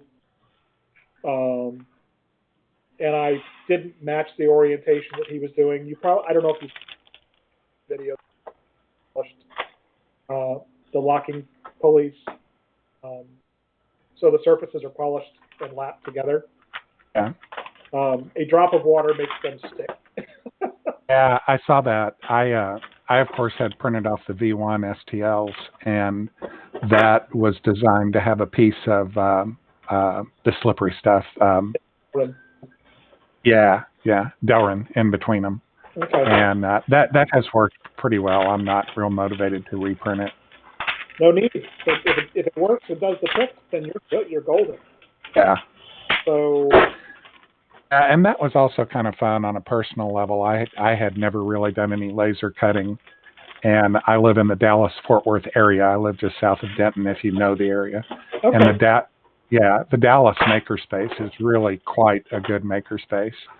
And they have 3 large laser cutters and one slightly smaller one.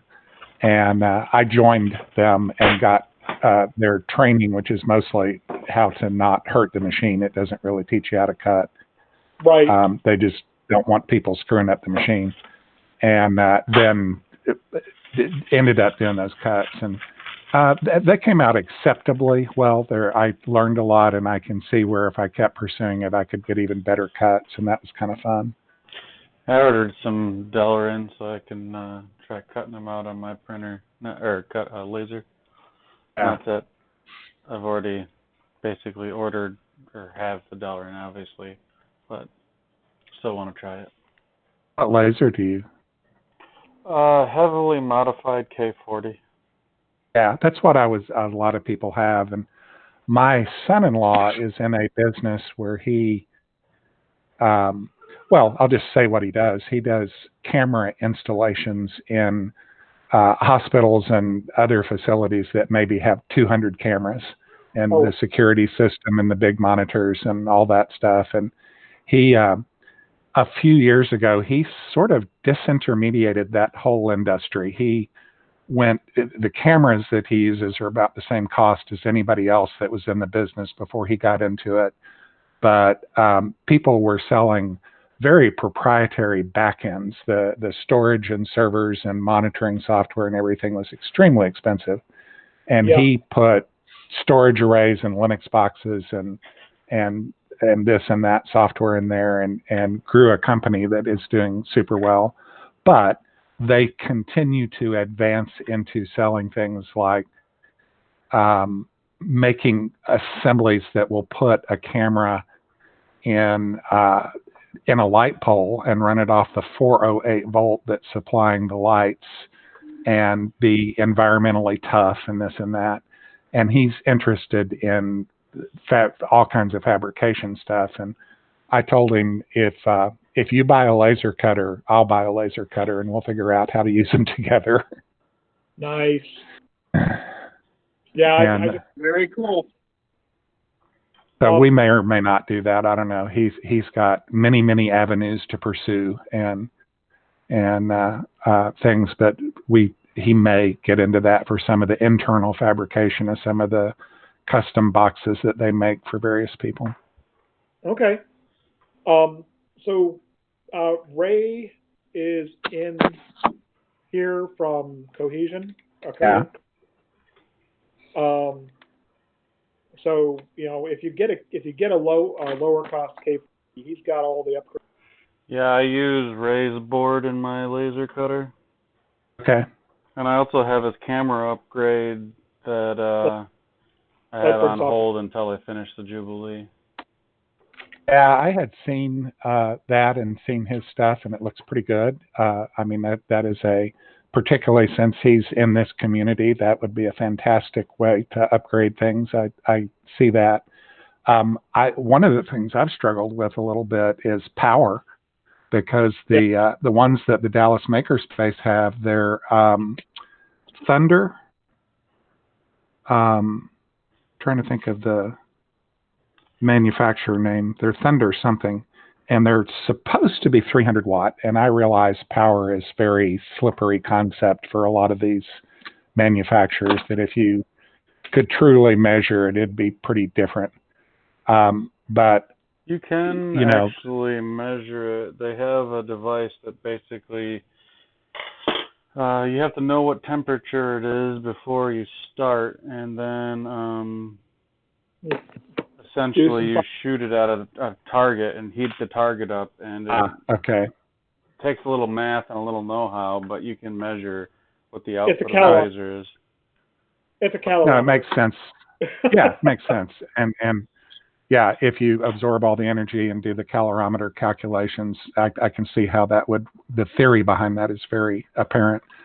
But anyway, I mean, just based on my incredibly tiny experience and the percentages that the Lightburn software has me use on this supposed 300 watt machine, I don't know whether to, if he and I both buy one, I don't know whether to try to get something that's advertised as 80 or 100 or this or that, because again, I realize there's number inflation going on in the advertising.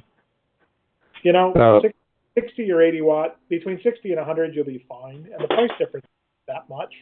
It's yeah, all your build volume or your cutting volume or your working space yeah, and how much space you have to work with. Because the other thing you've got, and you know this about the makerspace, or you know this by looking at the makerspace, everybody forgets all of the supporting gear and the space needed for the tube cooler, right? The chiller yeah, and your evacuation blower, and you need to get that to where you can, evacuate and filter and then get it outside because, depending on what you're cutting, you've got some real toxicity issues.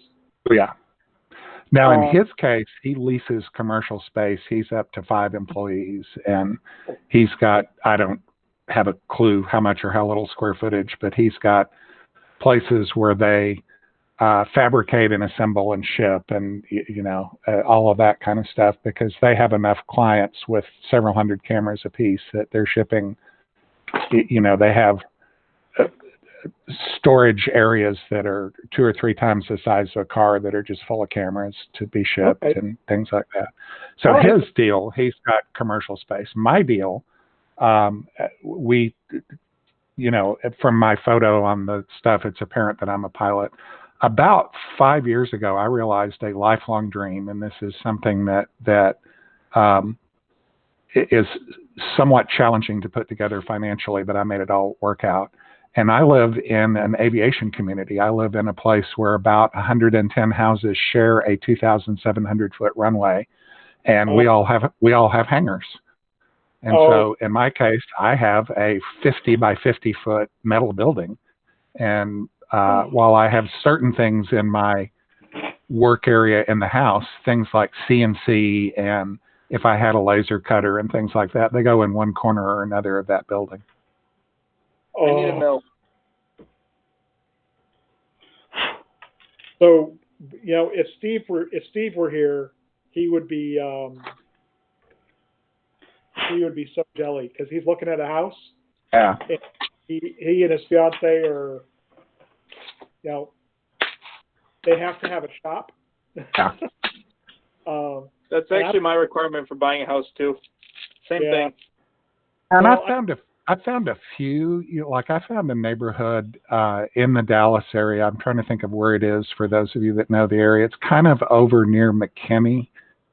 And there's about 25 or 30 houses in this neighborhood that all have 20 by 30 foot metal shops. And it's just, in some neighborhoods that would be unacceptable. And this neighborhood is real nice and the shops are kept up nicely and everything. And it's everybody that lives there has one compelling hobby or another where they need that building. And so there's a really good community spirit of, hey, do you have this tool? We almost moved in there, but, going back to aviation communities, like any house anywhere, there is a 3-way trade-off of the price of the house, the distance from major work centers, and how nice versus how junky the neighborhood is. Oh, yeah. And that last one in particular tends to happen to aviation communities because they get built and then quite often the community as a whole goes bankrupt and the standards go downhill. And, but anyway, making that 3-way trade-off, and like I say, it applies to any house, but it applies to the specialty things that we're talking about, like aviation houses or workshop houses. It applies to them even more. And making that 3-way trade-off work out, I've been trying to do that for probably 35 years and looked at houses and inspected them and even put offers on them and everything. And about 5 years ago, we made it work out. So absolutely fantastic. Yeah, I bought a house a couple of years ago, and I'm in Norfolk, Virginia. Yeah. And so this is one of those things where people lose track of, people who are in younger cities or younger areas don't really get it when you say, yeah, this house was built in 1840. Yes. Yeah. Or you have neighborhoods that were built in the 1700s. Yep. Infrastructure is a tiny bit different in those areas. But you also get neighborhoods that are greatly varied. The flexibility or the variance in the housing and architecture and what. I mean, I'm living in a house that was built in '58, Yeah. right? But I'm on I don't even know exactly how big it is, but I'm on the water. I'm on a Yeah. creek. And I've got a 300-foot deep lot. Yeah. Nice. I've got 180 feet of water line and 75 feet of road on a cul-de-sac. Nice. So, and I'm on protected wetlands. Yeah. So I'm limited to what I can do, but I also am not going to have any building in my view. Well, let's put it this way: as long as the Interior Department doesn't redeclare the place not wetland, they fill it in and end up Right. housing. Yeah. Unlikely to happen in my lifetime. At least I hope. And we're in kind of a similar thing. There's a Corps of Engineers lake, and the lake itself is a mile or two from us. But the feeder creeks or cricks, depending on what part of the country you're from, they have Corps of Engineers boundary around them. Yep. And we are on a hill that overlooks a lot of Corps land. Yep. We've got Corps land on the other side of me, and it's also the big part of it is also part of water management. Yeah. I mean, because all right, so I'm at a whopping 12 feet above sea level. And Norfolk's just surrounded by water. Yes, the panels arrived beautifully, Steve. No damage. It looks great. I posted a picture. Thank you. Steve can hear us on the live stream, but he's not in the voice chat. Oh, excellent. Hey, Steve. So, yeah, it's I do have a space though. I am hoping I've got a bonus coming in. Yay, bonuses. So I'm looking to rebuild my shed into probably a 20 by 30. That's if I not can a get shed. away with it.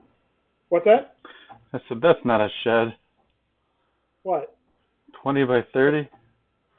It's sort of a shed. That's a proper building at that point. That's a shed. Shed. It's a shed. It has to be a shed. It's a garage. It's not a building. But if I can get away with it, it's going to be I'm looking at a shed roof facing east. Yeah. I'm taking inspiration from Frank Howard's shop. I love his shop design, but no way can I build it like his in a pit, because it'd be underwater. Yeah. I don't know. Are you familiar with Frank Makes, the channel? No. Frank Howard. It's called Frank Makes. It's a YouTube channel. He's an architect. He's a woodworker. He does videography. He's built some beautiful. His shop is absolutely stunning.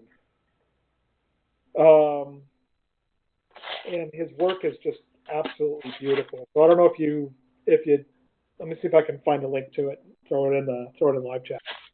I was just looking. If you just type in Frank Makes. Makes. Got it. Like a maker. Yeah, well, Frank Howard, Howarth. He's only got 543,000 subscribers. Eric, you got some work to do. Huh? I see the shop.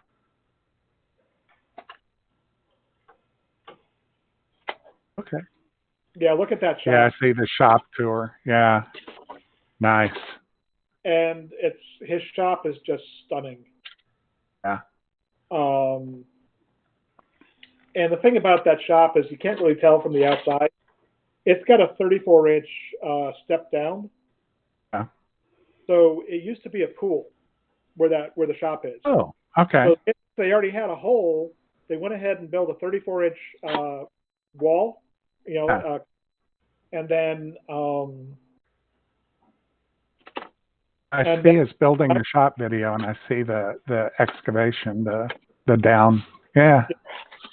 So the wood shop is 34 inches deep, concrete walls, and then it's got a foot of basically electrical utility space, and then 8-foot walls above that. So the walls are 9 feet tall. Nice. And then it's got a 4-foot cantilever on the roof. Yeah. And those are 40-inch tall polycarbonate windows Yeah. on the top in order to provide lots of internal lighting. Right. He took into consideration sound management. So Mhm. all of the roof panels, all the interior roof panels are sound absorbing. Nice. So everything between the 24-inch centers are packed with rock wool and the really dense rock wool Yeah. for sound management, and then fabric covers. Ah, okay. Yeah, I see that. So yeah, And I see the 40-inch polycarbonate. Yeah, that's pretty cool. it's a pretty slick design. So I'm going to be stealing at least some concepts there. Yeah. But The I can't, pieces that you can implement. Yeah. yeah, I can't. I have to go onto a slab. I can't do a drop down. I don't have that much. I don't know that I can do any kind of excavation like that. Well, you'd be wet. It sounds like where you are. I mean, the lower probably 30 feet of the flooded in the last hurricane. Yeah. But it flooded to a depth of about 2 inches. Yeah. So it's all flat right over the bank. So it comes over the bank and then it's flat for about 30 feet, which I'm okay Yeah. with because then it slopes up to the house. And it's not a really steep slope. It's nice and gentle. Anyway. So Steve is drooling. Why is Steve drooling? Because we've been talking about your shop and my dream shop. Yeah. So, all right. It is playing with the ducks. Yeah. I just, so in the particular individual case of my son-in-law and myself, we've got a good place to put a medium-ish to laser and vented, and it's a non-issue from that perspective. So thanks for the advice. I had kind of sort of settled in, but I wasn't real confident on the like 80 to 100 to whatever area. And as you point out, if you poke around at pricing, there's not a lot of difference in that area. It's more driven by other features and sizes and et cetera. Yeah. So thanks for the confirmation. And the 600 by 900 is the last one on. You had 600 by 900 working bed. I don't know what you're planning on doing as far as fabrication, but those usually have a pass-through as well. The biggest thing you run into, though, is what material you're working with, and space like that. So I know we were doing a lot of stuff with acrylic and with 3mm MDF. Yep. 3mm, 5mm, doing prototyping with that. So, hey, so it's able to go and get the cheap Luan plywood, the 3mm stuff or the 5mm stuff, and get the big box store to rip it into essentially 2x3s. Right. Yeah, I have a CNC router it's really 24 by about 50 inches, but so roughly 600 millimeter across the 24 space. And to your point, you can get lots and lots of things in the U.S. in 4x8 sheets and have a big box store cut it. And I've never had them charge me for just 2 cuts if they quarter it. Right. And it just works really well to have 2 foot by whatever pieces of various materials laying around for the router. And so having a 600 millimeter with a pass through the pass through dimension is actually 900 wide. That would work really well. And that would be pretty well. Yeah, that would be sort of symmetric with what I've been doing with the CNC router for a long time. Okay. And that has been both a personal device for various things, and we've done limited production runs on it of just, you name it. If I could interject for 1 second. What's that? Yes. Have you done any sort of measurement on how much force it takes to move the carriage? Mostly with just my hands, and I've been amazed at how difficult it is to move things when it's powered off, and it does seem a little bit sensitive to belt tension. This is Yeah. my first CoreXY ever, and CoreXY, I've they're been sensitive to that shit. What'd you say? I've been kind of surprised by how much force it takes, and haven't really worked out in my own mind how much belt tension you really need versus how much is too much. So I'm doing a measurement with a fish scale, and I'm getting about 44 ounces-ish, depending on which direction I'm pulling. I was So just wanted to see what kind of other people might be getting if anybody's measured it. That's barbarian units. yeah, it's about 10 newtons. Yeah, freaking barbarian units, man. It's what Okay. the fish scale measures in. Sure. And It's Or- either that or I go to kilograms, and I figure that might be a little too coarse. So So 44 would be 2.5-ish pounds. Actually, pretty close to 2 3/4. 3/4. Okay. 48's 3. 48 is 3. So. Oh yeah. how many ounces? Yeah. about 40 ounces, plus or minus about 4 ounces. Oh. Okay. So that's 40. about If it's 10 40, yeah, 2.5. That's about 10 newtons. It's about a quarter newton to an ounce. Yeah, it would be. Yeah.